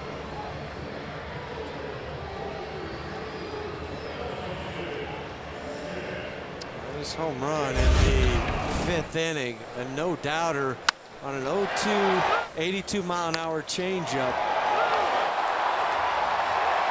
Look at that second deck.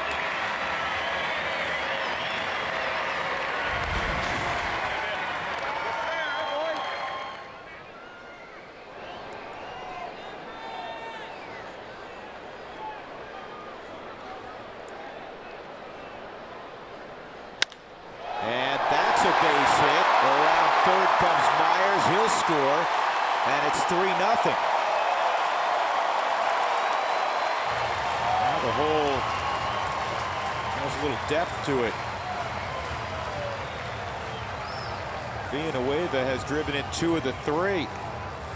This is his 3rd major league RBI. That one, again, that's not a bad pitch there because it was down.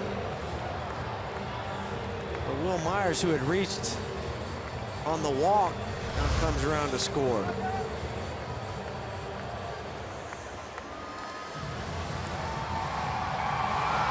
just think it's the 3rd time through, getting that better look at some of the pitches from Tyler.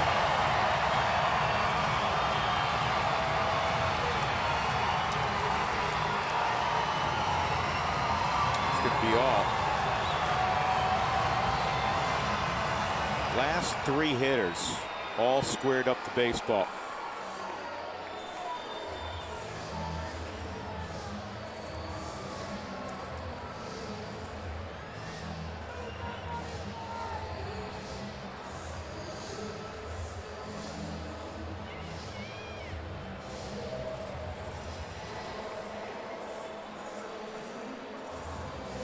But he bought a little extra time for Oberg. And he pats Tyler on the bat. And Oberg will be on with 2 outs in the 6th inning. 3-0 San Diego.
Here is September 25th. Download the MLB Ballpark app to check in for your chance to win prizes. The 25th Monday game against the Miami Marlins. New pitcher for the Rockies, Scott Oberg, who had his 10-inning, 9-appearance scoreless streak snapped yesterday. He gave up a run in 2/3 of an inning. Did have 1 strikeout. He's going to have been the go-to guy for Bud Black as he's returned to the big leagues after his 2 or 3 week stint down in AAA. He's throwing the baseball more consistently well than at any point in his young career. He's got to get Matt Caesar here. 2 on, 2 outs. Slider inside. 6 hitters have come up here in the inning for the Padres, and all have had productive at bats. Single by Margot, Asuaje a good bunt. Myers walked. Renfroe a line drive, sac fly to left. There's a strike. Solarte a sharp single. Villanueva a sharp single.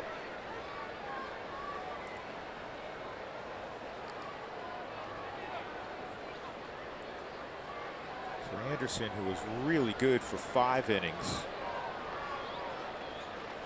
becomes part of the cheering section now. That's down low, 2-1.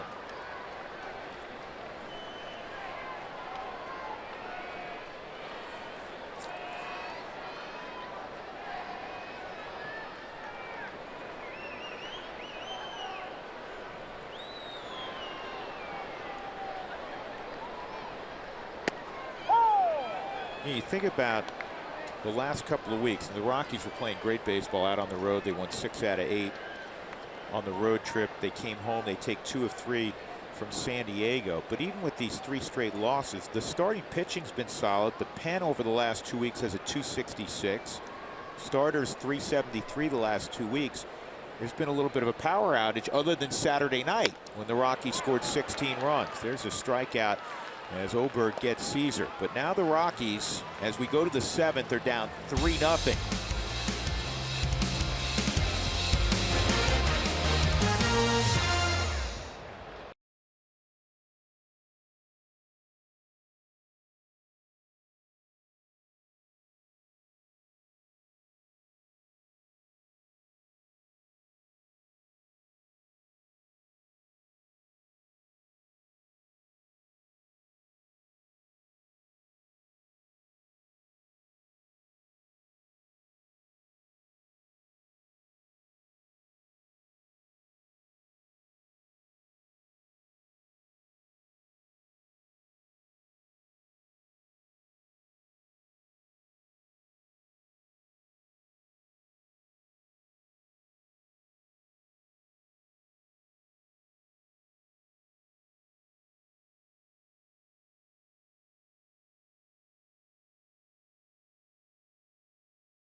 To look back, it was a scoreless game on an 0-2 changeup. Christian Villanueva's second career home run. His first career home run came last night. 1-0 San Diego. Not really a big problem, you think, but then the next inning, there were several hits and a sac fly, and the Padres put up a couple of runs. Will Myers scoring there on another hit by Villanueva. And that would be the last hitter that Tyler faced. Desmond, ground ball to second. Desi trying to get there, and he will, and the throw goes askew as Asuaje stumbled after making the backhand stab. The hard part was getting to the baseball. Once he got to it, the easy part should have been making the throw. Fortunately, he did not. But what happened is once he fielded this ball, he really dug his left hand into the ground and kind of hurt his thumb. So he goes down over the top of it. That shouldn't affect the throw. Oh, I can see what happened there. He didn't get a grip on it. So he threw a changeup that wasn't even in the same area code. Subaru Supermo, just watch the right hand as he goes to get this baseball. Whoops. And he ends up throwing it wildly to first. They've scored that a base hit for Desmond. And now Cargo with the shift on. Cargo 2 strikeouts. Takes inside, ball 1. Rockies have not scored in 15 innings. They've scored 1 run in their last 20 innings. That needs to change right here.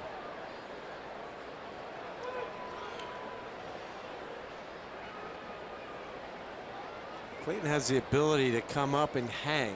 Like you hear some left-handers can read it. You know, is he going? What's he going to do? So he'll wait and then determine if he's throwing to first or home. Yeah, Cargo does not look comfortable facing Richard. Not picking it up at all. That was an excuse me swing. He just couldn't hold up. 1-1. That infield hit for Desmond, his 20th infield hit, which leads the team, and Desi's played less than half a season.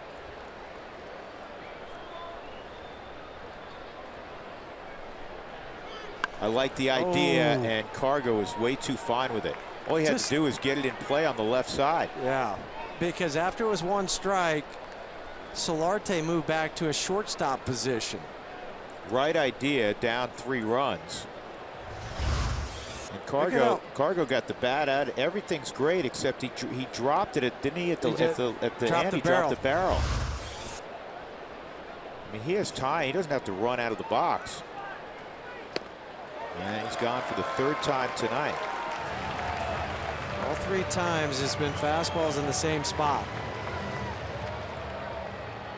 7 strikeouts for Clayton Richard, and that'll bring up Mark Reynolds. Mark has seen him well. He has 2 hits, 1 to right, 1 to left.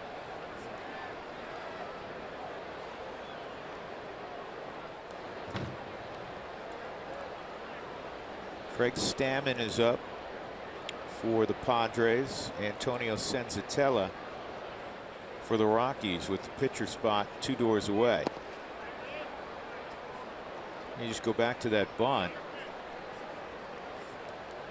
And Cargo could take the time to make sure he gets it in play, and he's still going to win the race to first. Yeah, was getting it by Clayton Richard. Just anywhere on that side of the field in fair territory, it's a base hit.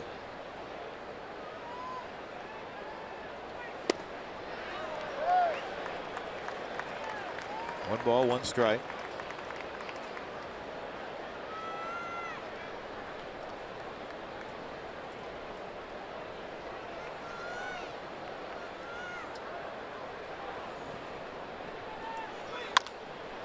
And this is a 2-hopper to short, and it's going to be the 3rd double play the Rockies have hit into tonight. Got a leadoff single by Desmond. We will go to the bottom of the 7th. The Padres shutting out Colorado 3-0.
About a pitching performance tonight, a matchup of 2 left-handers, and Richard ends up out pitching Tyler Anderson.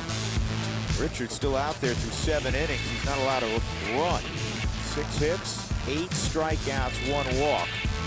Anderson gone after 5 2/3. Tyler was matching him, especially through the first 4.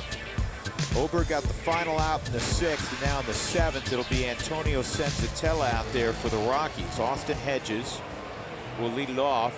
Richard at 95 pitches. See if he emerges from the dugout or if Andy Green opts for a pinch hitter. 32nd ball game for Antonio. It'll be the 12th time this year as a reliever. He had 20 starts. But as a reliever this year, opponents hitting a mere 117 against him. Richard's in the on-deck circle. And I don't blame Andy Green. It's been a pretty comfortable 95 pitches. There haven't been many high-stress pitches. This guy's 34. 95 pitches.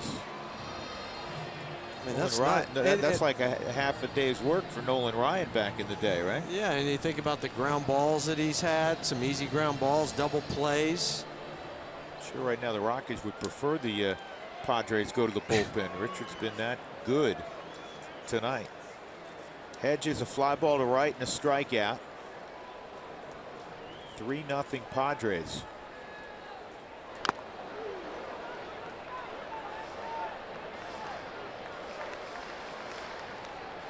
Ron Copa asking Jonathan if he's all right. He looks just fine.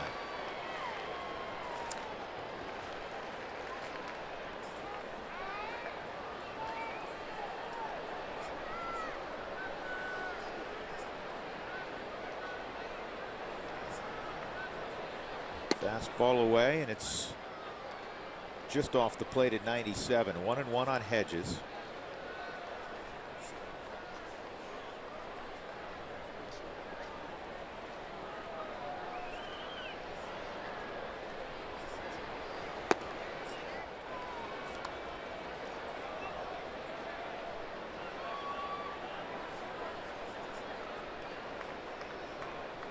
Antonio closing in on 130 innings this year.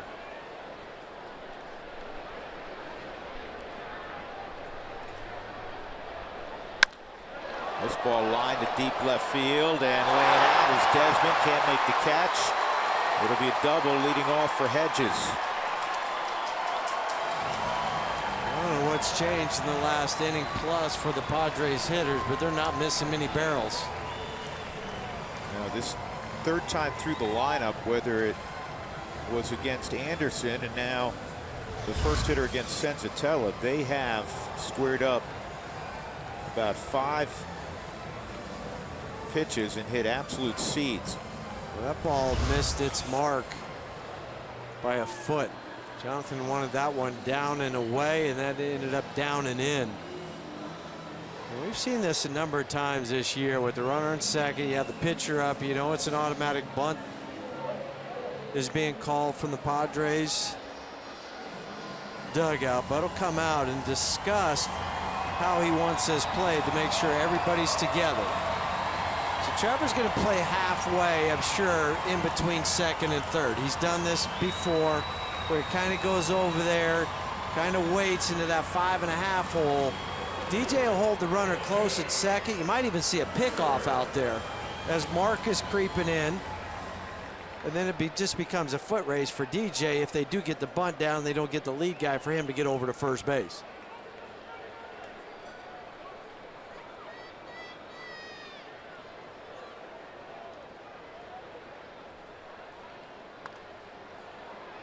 That's bunted foul, 0-1. Where they had that bunt diagram just right.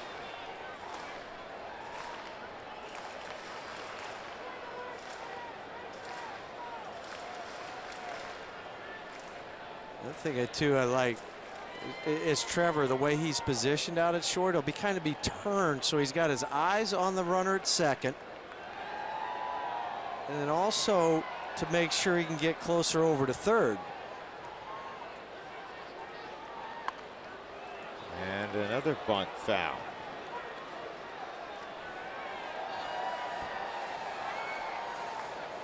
I call this a modified wheel play. You know, normally you'd have the shortstop go in behind the base runner and then start in a dead sprint. Well, he's starting over there so he doesn't have to run as far.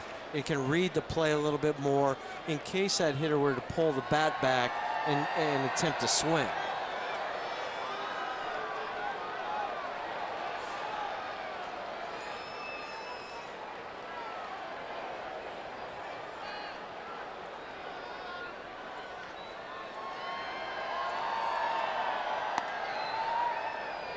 I thought for a moment Lucroy was going to try to backpick Hedges. That's why for DJ, he doesn't leave that spot until he sees the bunt down.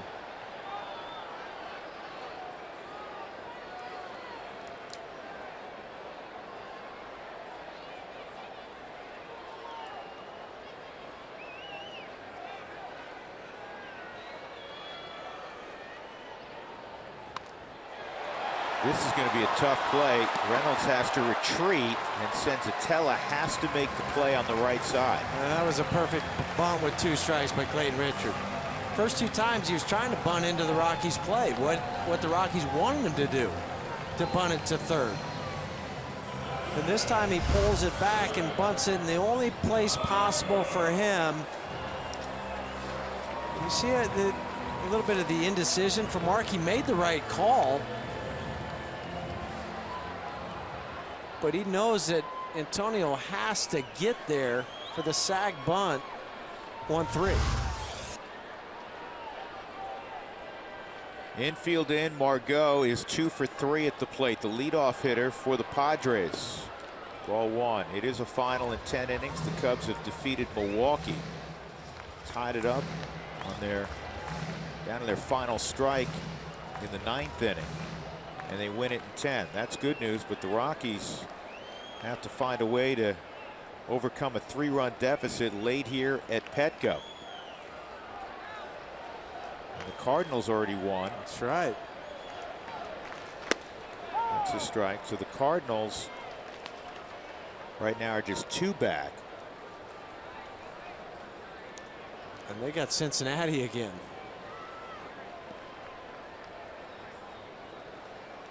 It's getting a little too interesting. Yes, it is. 1-1.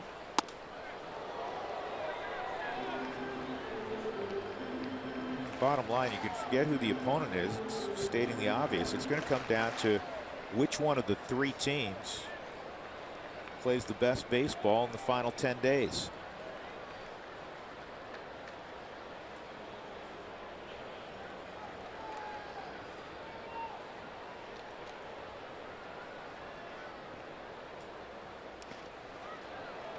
Senzatella falls behind 3-1.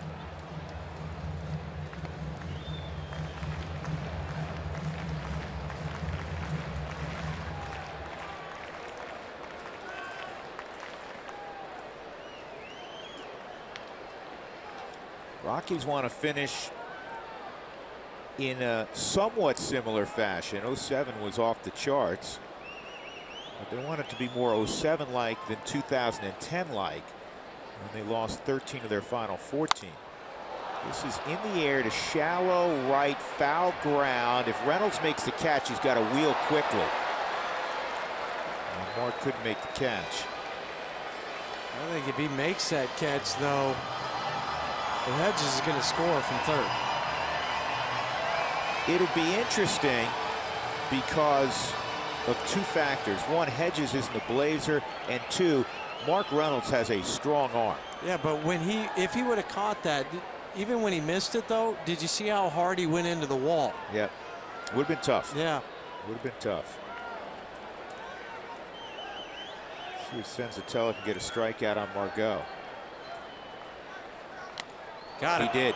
Foul tip held on by Lucroy. Jonathan got that at the top of the webbing, Huey. I think he thought he had it, but wasn't quite sure.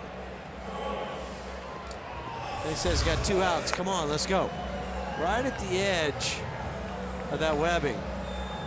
Yeah, I got it. Here it is, Ron.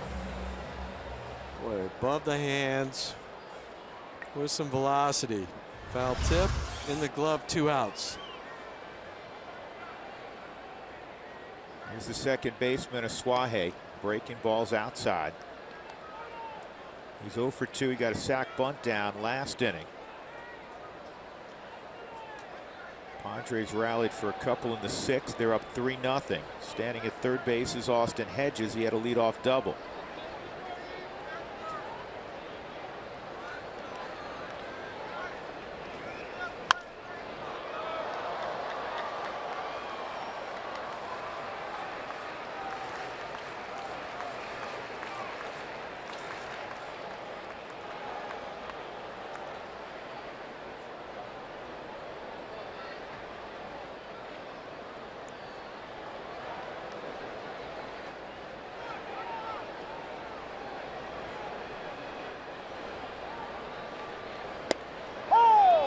1-2. 98 on the black. That'll work.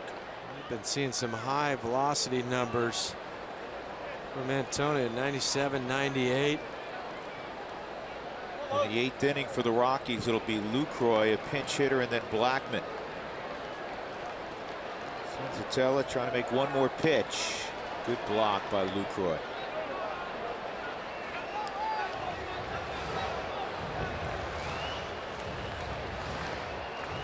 Jonathan knows that runner on third and the catcher, Austin Hedges, where Nolan's playing off the line, that he can get an extra 2 or 3 strides. See how much distance there is? So as a third base or a base runner at third base, you can get off as far as that third baseman is. So once that ball is delivered, you get a huge secondary lead. Got him on high heat. So Senzatella does a great job getting Margot and Asuaje and leaving Hedges at third base. 3-0 it remains. The Rockies, at the top of the 8th, need offense in the worst way.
Absolutely, Jenny. Thank you.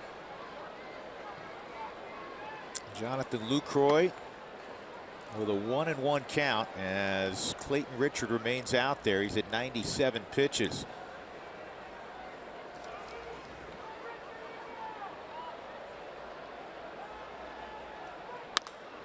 And this is an easy play in right field. Renfroe will make the catch, 1 out. And Pat Vallejo will pinch hit. Clayton has a season high of 123 pitches. Yeah, the pitch count is really irrelevant right now.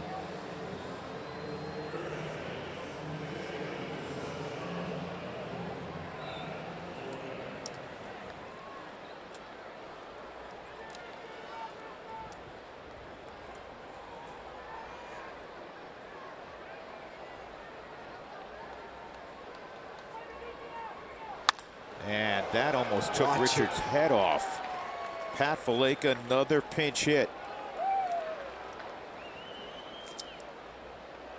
It's Pat's 18th pinch hit on the season. A fastball, he put it right back up the originator. Clayton Richard tried to get his glove up, but that was landing in the outfield before he could react. We were visiting with our buddy Mark Sweeney, the former Rocky, played for a number of teams, one of the best pinch hitters of all time earlier today. And tell you what, Pat Vallejo's putting together a season to remember off the bench. Well, for a rookie, I think that is the impressive thing. Most time pinch hitters are kind of salty vets. They know what to do, how to handle sitting, and then go up and face a guy in the 8th or 9th inning. So Charlie can figure out Clayton Richard. Charlie was 4 for 9 coming in against Richard, but he has not picked up the baseball tonight. 0 for 3, 2 strikeouts, and a little ground ball up the middle that Solarte grabbed and threw him out.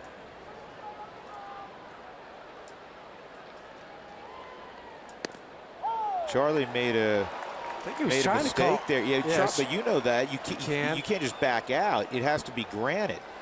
Charlie just kind of backed out and ends up taking a strike. Watch Charlie. I'm calling timeout, but doesn't matter. Yep, Ron Kolpa, as you said, didn't grant him the timeout.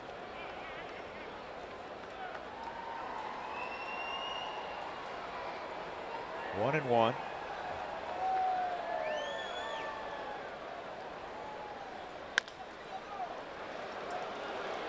Thank you. Wow. Big time error on an easy play by Solarte.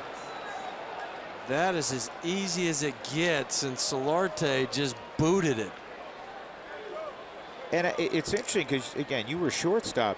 It's not as if he's thinking, I got to hustle here, I'm going to turn 2. He knows he's not turning 2. He's just getting it out. He's getting the force out. This ball's not hit hard enough with Charlie running.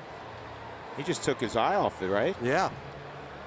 Right in his glove, and his head was already leaving, going to second. See if the Rockies can take advantage of that boo-boo by Solarte. 2 on, 1 out for LeMahieu as Richard departs to cheers here in San Diego.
Inning rally in Milwaukee. The Chicago Cubs beat the Brewers, so that loss for the Brewers brings the Rockies' magic number down to 9. I'm pretty sure you can imagine who this number 9 is. It's the great Vinny Castilla.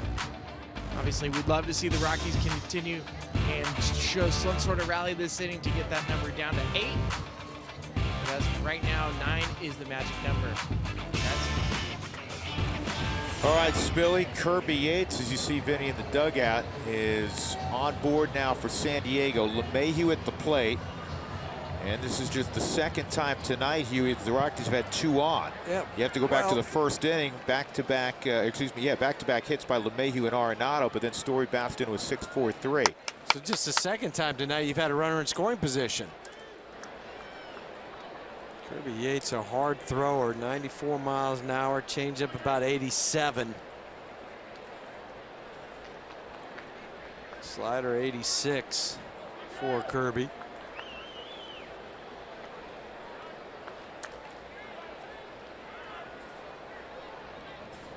Whoa, helmet high, and DJ just got out of the way, 1-0. A couple times tonight, earlier, DJ had to jump out of there, thought the pitch was inside. This one's definitely head hunting. Not that he did it on purpose. It's just up by the dome. And it's really hard to get out of the way and react. Even on the Subaru Supermo, that ball was by him before DJ started to bail.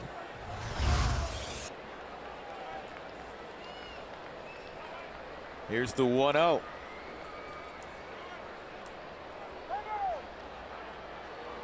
Pat's causing a little problems for Kirby Yates out at second. He kept dancing a little further off there, made Kirby uncomfortable.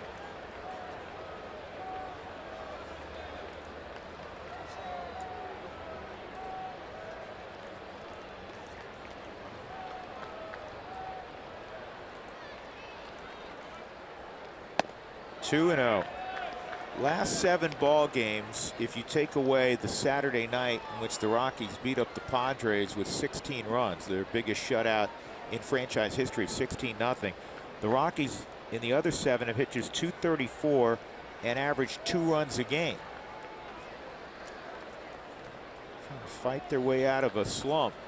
All it takes is one of those bloop to get it started, maybe a broken bat. Oh, that's not like DJ. No. He swings at strikes, and that was not a strike.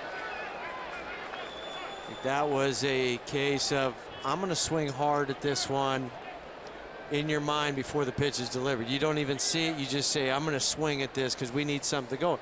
But I think that proves your point, what you're saying. You're not scoring many runs, so you start to get out of your normal routine, your normal pattern of what you do best. I also think he's trying to pull the baseball because the Padres have been shifting the way that they have against DJ, and Kirby's that perfect pitcher. 94 miles an hour, high strikeout rate. DJ's been trying to pull the baseball just to see what would happen. Left field is wide open. I'd love to see that.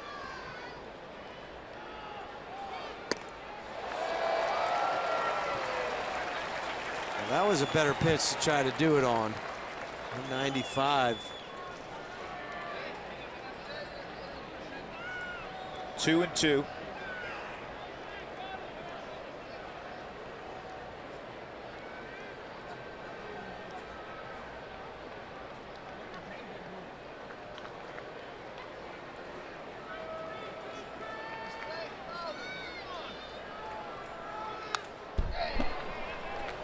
He's definitely trying to elevate and pull.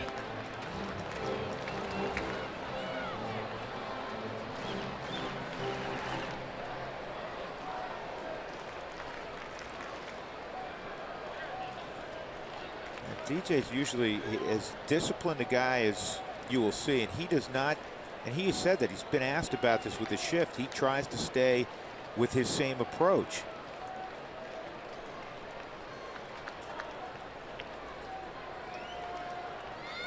Another 2-2. Arenado on deck, 3-2. You were talking about a broken bat, something to get you going. Yeah. What you hope gets the Rockies going is that tough error on Solarte. When I say tough, it was an easy play. Yeah, and he butchered it, and maybe now the Rockies can somehow take advantage.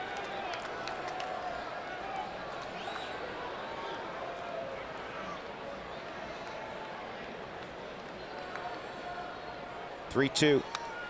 Good swing. Good swing.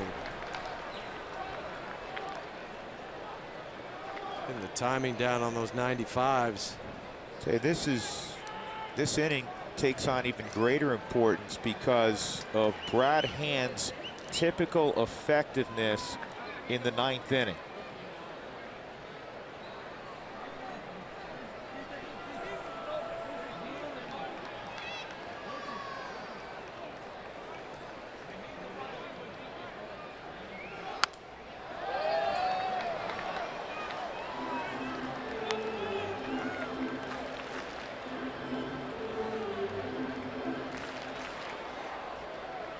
Three runs, 7 hits, an error for San Diego. No runs, 7 hits, no errors on the Rockies.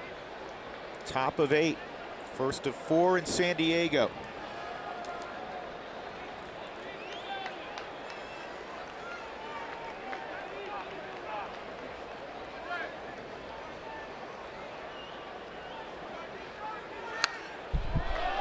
These are the at-bats you love and you live for as a player.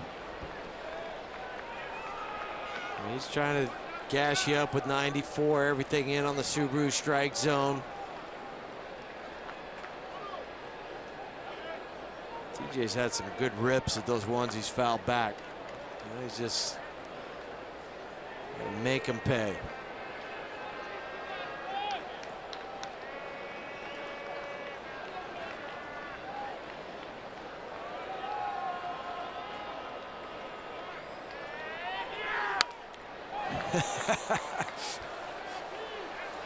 Everybody in the dugout, I'm sure, Spilly, you've been there. They're yelling, come on, win the battle right now, DJ.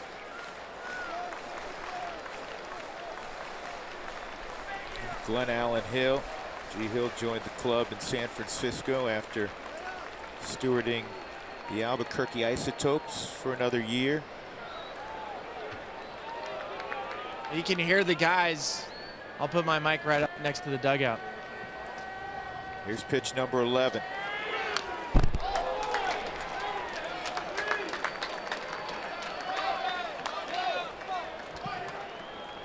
They're still going. I mean, yeah. This is one of those at-bats, and I know people are always curious. When you have an inside-out swing like DJ LeMahieu, your swing is your swing. He pulls his elbows in tight to his body, his hip leaks, so that's what allows him to shoot the ball opposite field. If he's trying to pull the baseball, he has to completely change his mechanics.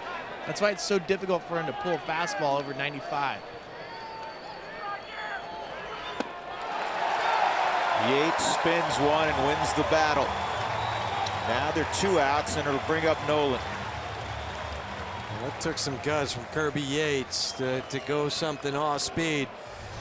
For hitters, when you've been geared up 94, 95 for 5 straight pitches, and then he starts one that looks like a strike coming out of the hand and then just dives at the end. It's a battle won by Kirby. Nolan's had a good night. 2 sharp singles and a walk.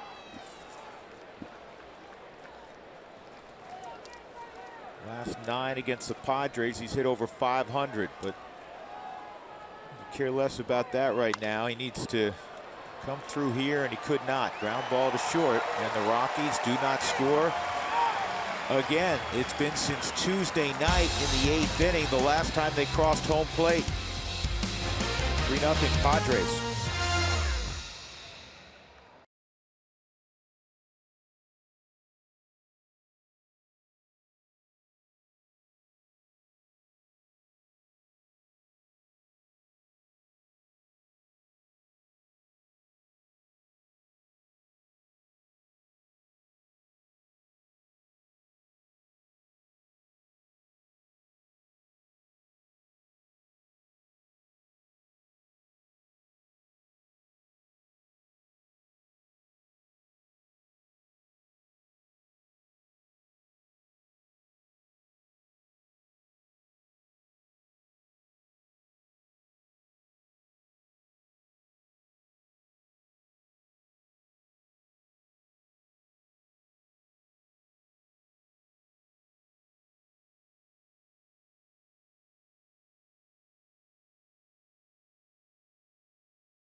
AT&T Sportsnet is brought to you by Southwest Airlines. Say yes to low fares with nothing to hide. That's transparency. And by Bank of the West. Whatever your needs, good things happen when your local bank goes big. Bank of the West. Here in the far west in San Diego, and things have not gone well for the Rockies tonight. Again, offensively, they have done very little. Jeff Hoffman in the bottom of the 8th inning. He'll face Myers, Renfroe, and Solarte. Rockies shut out yesterday in San Francisco 4-0. Down 3-zip here in San Diego. Brewers lost already. Cardinals won. This will be the 5th appearance for Jeff out of the bullpen at 16 starts. 36 2/3, 79 strikeouts.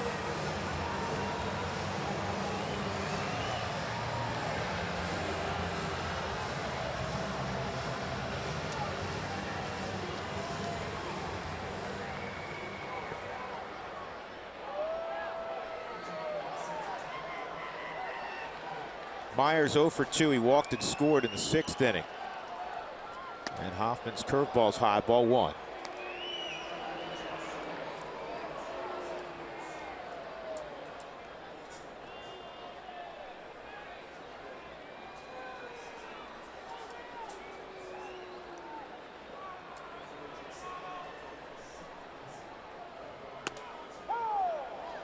Got a question for both of you guys, having been position players. People watching at home are wondering, well, are the Rockies all of a sudden playing really tight, especially given the circumstances late in the season? If this were occurring where they weren't scoring runs for a few days in June or July, you just say, man, they're going through a tough period offensively. They'll turn it around, a lot of talent, etc. But when it happens in middle, late September, and when there's a chase to make a playoff spot, the natural inclination is to say they're tight.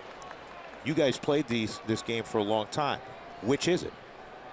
I think there's a case to be made for they are playing a little tight. I mean, it's natural. It's human nature to do that. You know what the magnitude is. You know where you are in the wild card standings. You know the teams behind you are winning.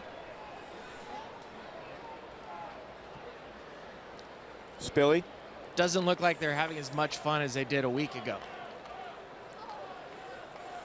You go to Dodger Stadium and you played the type of baseball that they played, taking 4 from the Dodgers, everything firing on all cylinders.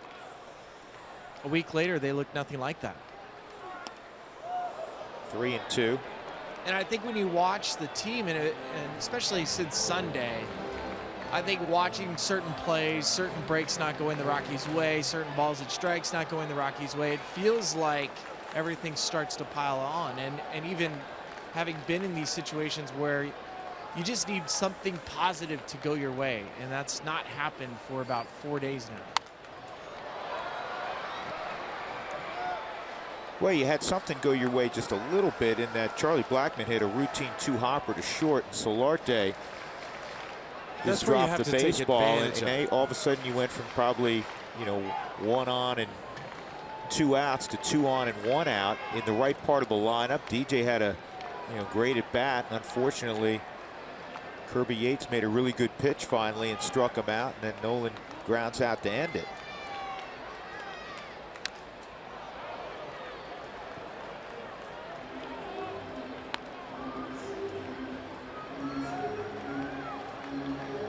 The last 2 days, the team that's just playing out the string, getting ready to go on vacation, has executed better also. You think about the small ball, two move-ems yesterday and a couple of sac flies for the Giants tonight. The Padres have been able to do that. Another 3-2 and a leadoff walk. And the other thing too, the Rockies have been into a number of double plays in the last 5 or 6 games. We did 14 over the last 7 ball games. Yeah. Hunter Renfroe, he had a sac fly in the 6th inning. 2 pop outs as well. 0 for 2.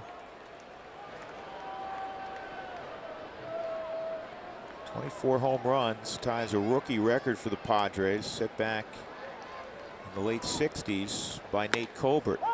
In 69, Colbert hit 24.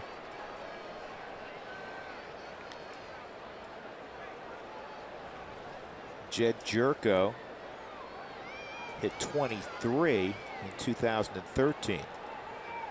Right after that, they gave him that big contract, a 5-year deal. Yeah, he's now on to his 3rd team, but he had a terrific year this year with St. Louis, or he's in the midst of having a really good year with St. Louis. He's now a 3rd baseman.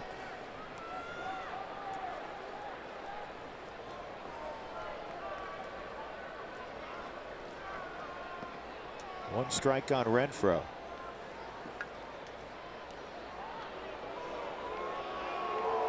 Myers, 20 stolen bases. That's why he's getting a lot of attention from Jeff.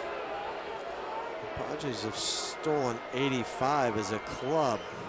Right about 73% success rate.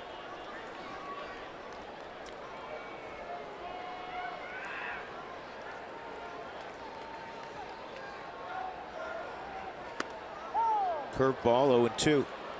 A curveball out of a slide step. The tougher pitch is a curveball or a changeup out of the slide step's a hard one to allow your arm to catch up and get on top. Jeff executed that one. Renfroe, one of the Padres' top prospects. Been an up and down freshman year for him. You like the power numbers, so they're hoping that he hit for a little higher average.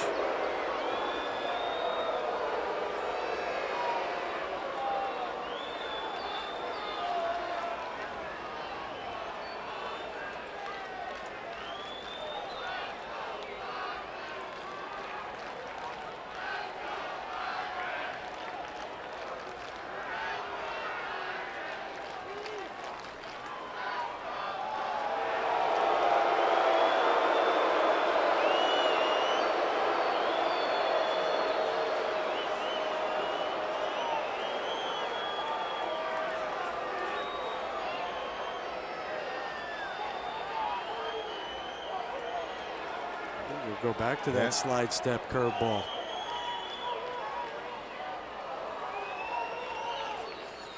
They got him.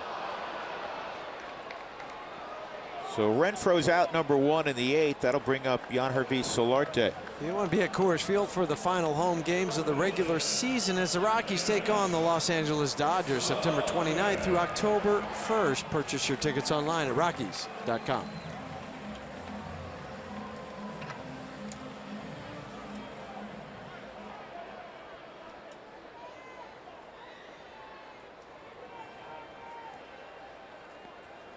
Two singles and 3 at-bats tonight for Solarte. Rockies put Story on the right side by a step or 2.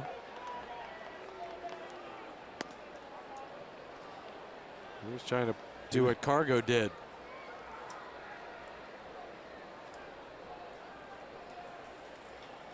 Rockies in the 9th will have Story, Desmond, and Gonzalez as Brad Hand is warming up in the Padre pen.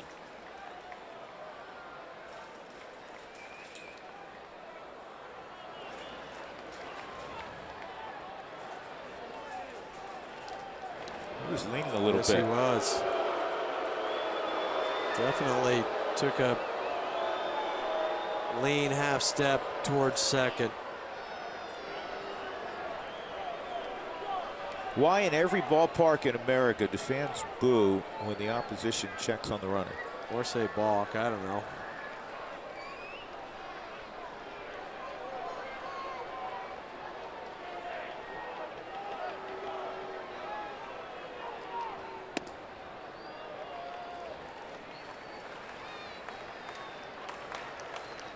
After Jeff had held that for a second or two, Will Myers took a step back towards first. He was like, I didn't understand that. No, and he was only, he could have fallen back onto the bag.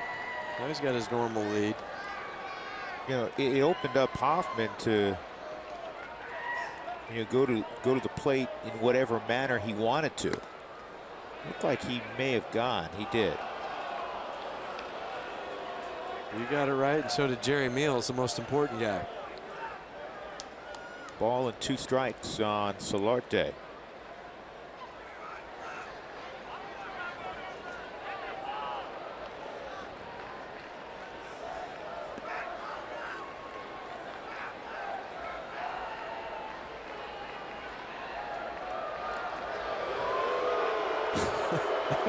They're the Boo Birds, Drew.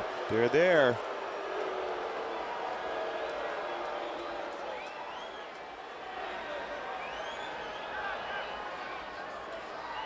You want to pay particular attention now because it's a breaking ball count. And with the left-handed batter. I mean, that blocks the view of the catcher.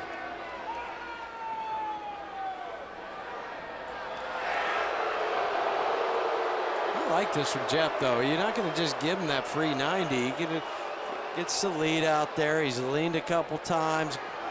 Fake like he was going. He's varied his times. He's varied his moves to the plate. And obviously, he has thrown over a number of times. You cannot give away 90 feet. And there's the call for the curveball.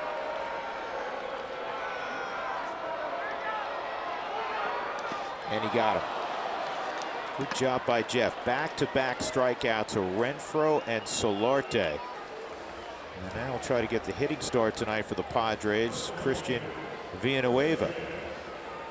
Home run and an RBI single tonight for Villanueva. Curveball on the Subaru Supermo. Heavy bite. I mean, that ball bounced a foot in front of home plate. Still got Solarte to go fishing. You know, Huey, the Rockies have in their rotation 3 guys who have a plus curveball. German Marquez, Hoffman, and John Gray now. And I say now because a little more than a year ago, he wouldn't even throw it at all. So I don't want it. First one he threw in spring training last year got whacked out for a home run. And didn't throw another one for like 3 months. I'm done with that one. But now, I mean, we saw 2 starts to go out on the road. It was filthy. That was down in Arizona. And we've seen Jeff have starts this year where he's been dominant with that mid-90s fastball and the overhand hook.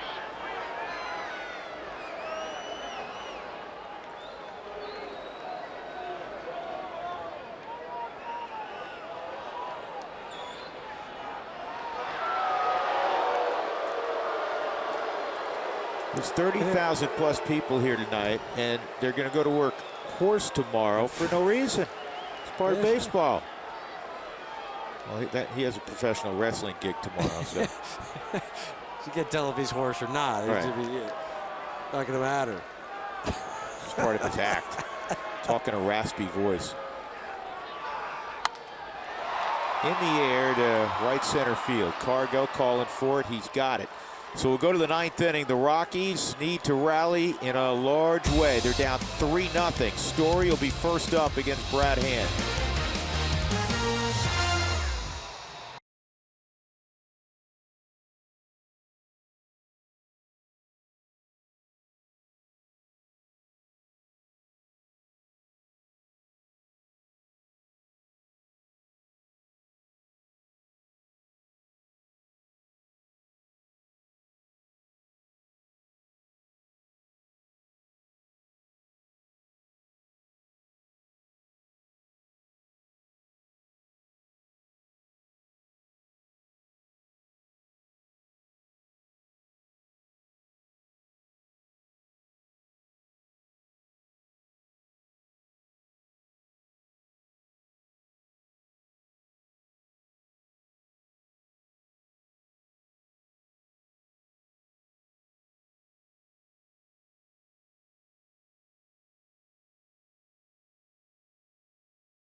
RM on Twitter to receive alerts for the Rockies Taco Special when the Rockies clips the 7-run mark. 3-0, 9th inning. We go back to our Denver studios. Here's Jenny and Corey. Jenny?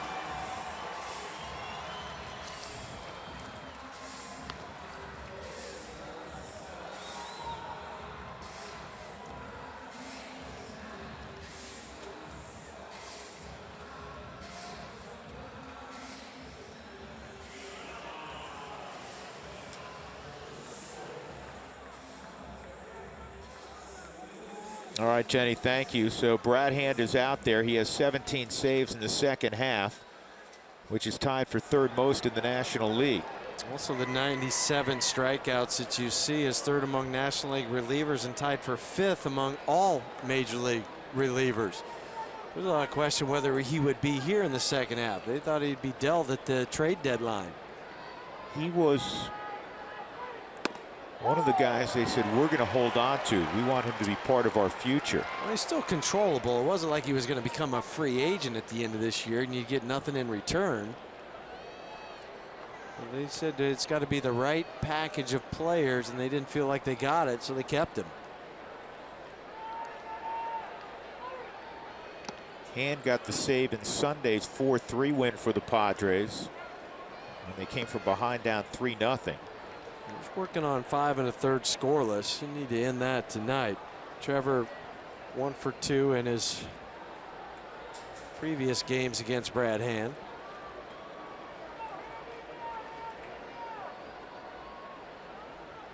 Here's the 1-1 on Story. Outside, 2-1. The Rockies have been limited to 7 hits, all singles tonight.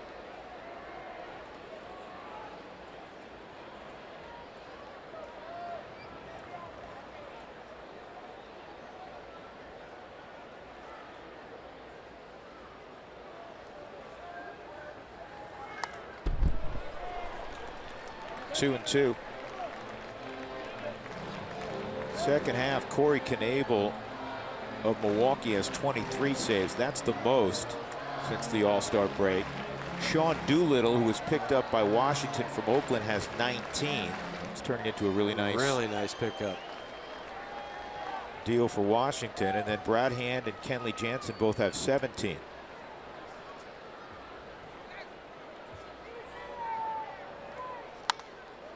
It's fouled off out of play. And of course, the Dodgers went about 2.5 weeks where they didn't they didn't have any need for Jansen because they were never winning in the 9th inning. Knebel kicked one 2 nights ago, the game in Pittsburgh. Maybe it's Brad Hand's turn tonight. Well, the Rockies have not touched third base in this game. They've touched second base twice. First inning and 8th inning. 2-2.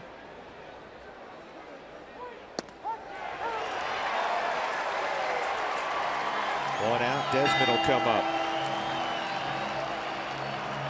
To the off-speed pitch. Big curveball. Just locked it. Yeah, it locked Trevor up. Well, planning an event, send an email to dinger@rockies.com or call 303-312-2266 for more information about having Dinger at your next special event.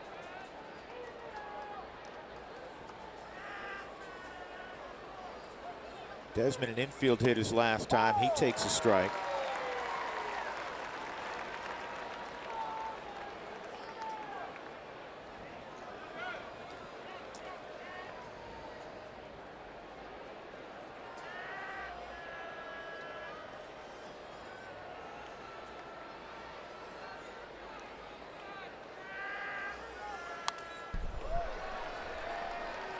(0-2) on Ian. Tomorrow, the Rockies will send the guy who's been pitching better than anybody for them to the mound. That'll be John Gray against Jordan Lyles.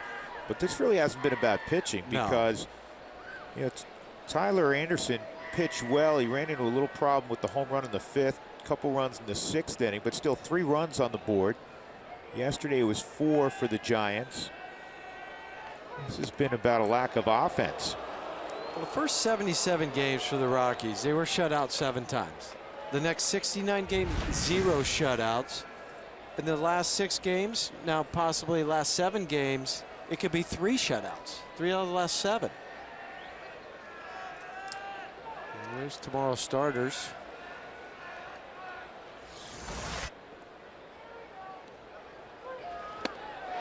And Desmond is out number 2 in the 9th inning. bring up Cargo, who's had a tough night as well. He's 0 for 3 with 3 strikeouts. This has been tough to watch.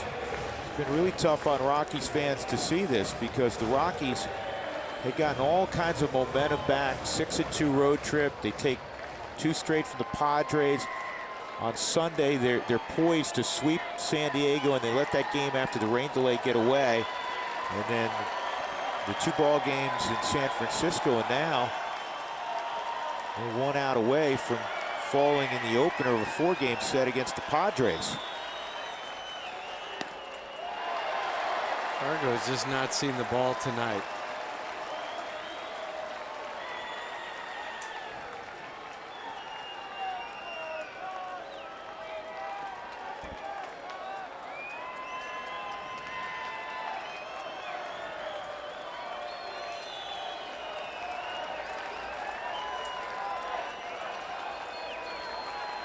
Oh, 1.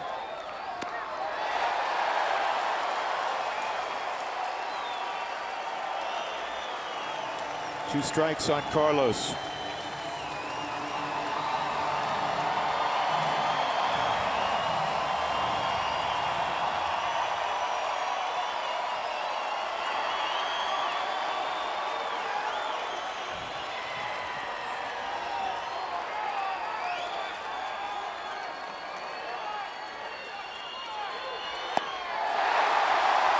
Ball game over. Brad Hand strikes out the side. The Padres have shut out the Rockies 3-0. The Rockies have been shut out in back-to-back ball games for the first time since 2015. Richard gets the win. Anderson takes the loss. 20th save this year for Brad Hand. Our Jimmy John's delivery of the game. The work of Clayton Richard tonight, 7 1/3, 7 hits, all singles. He struck out 8, he walked just 1. After the Rockies got 4 runs off him in Denver in 6 innings, they did nothing against him tonight. And now with 9 games to play, the wild card race is as tight as it can be. The Rockies have a 1-game lead on Milwaukee and just a 1.5 games on St. Louis, who's been playing very well.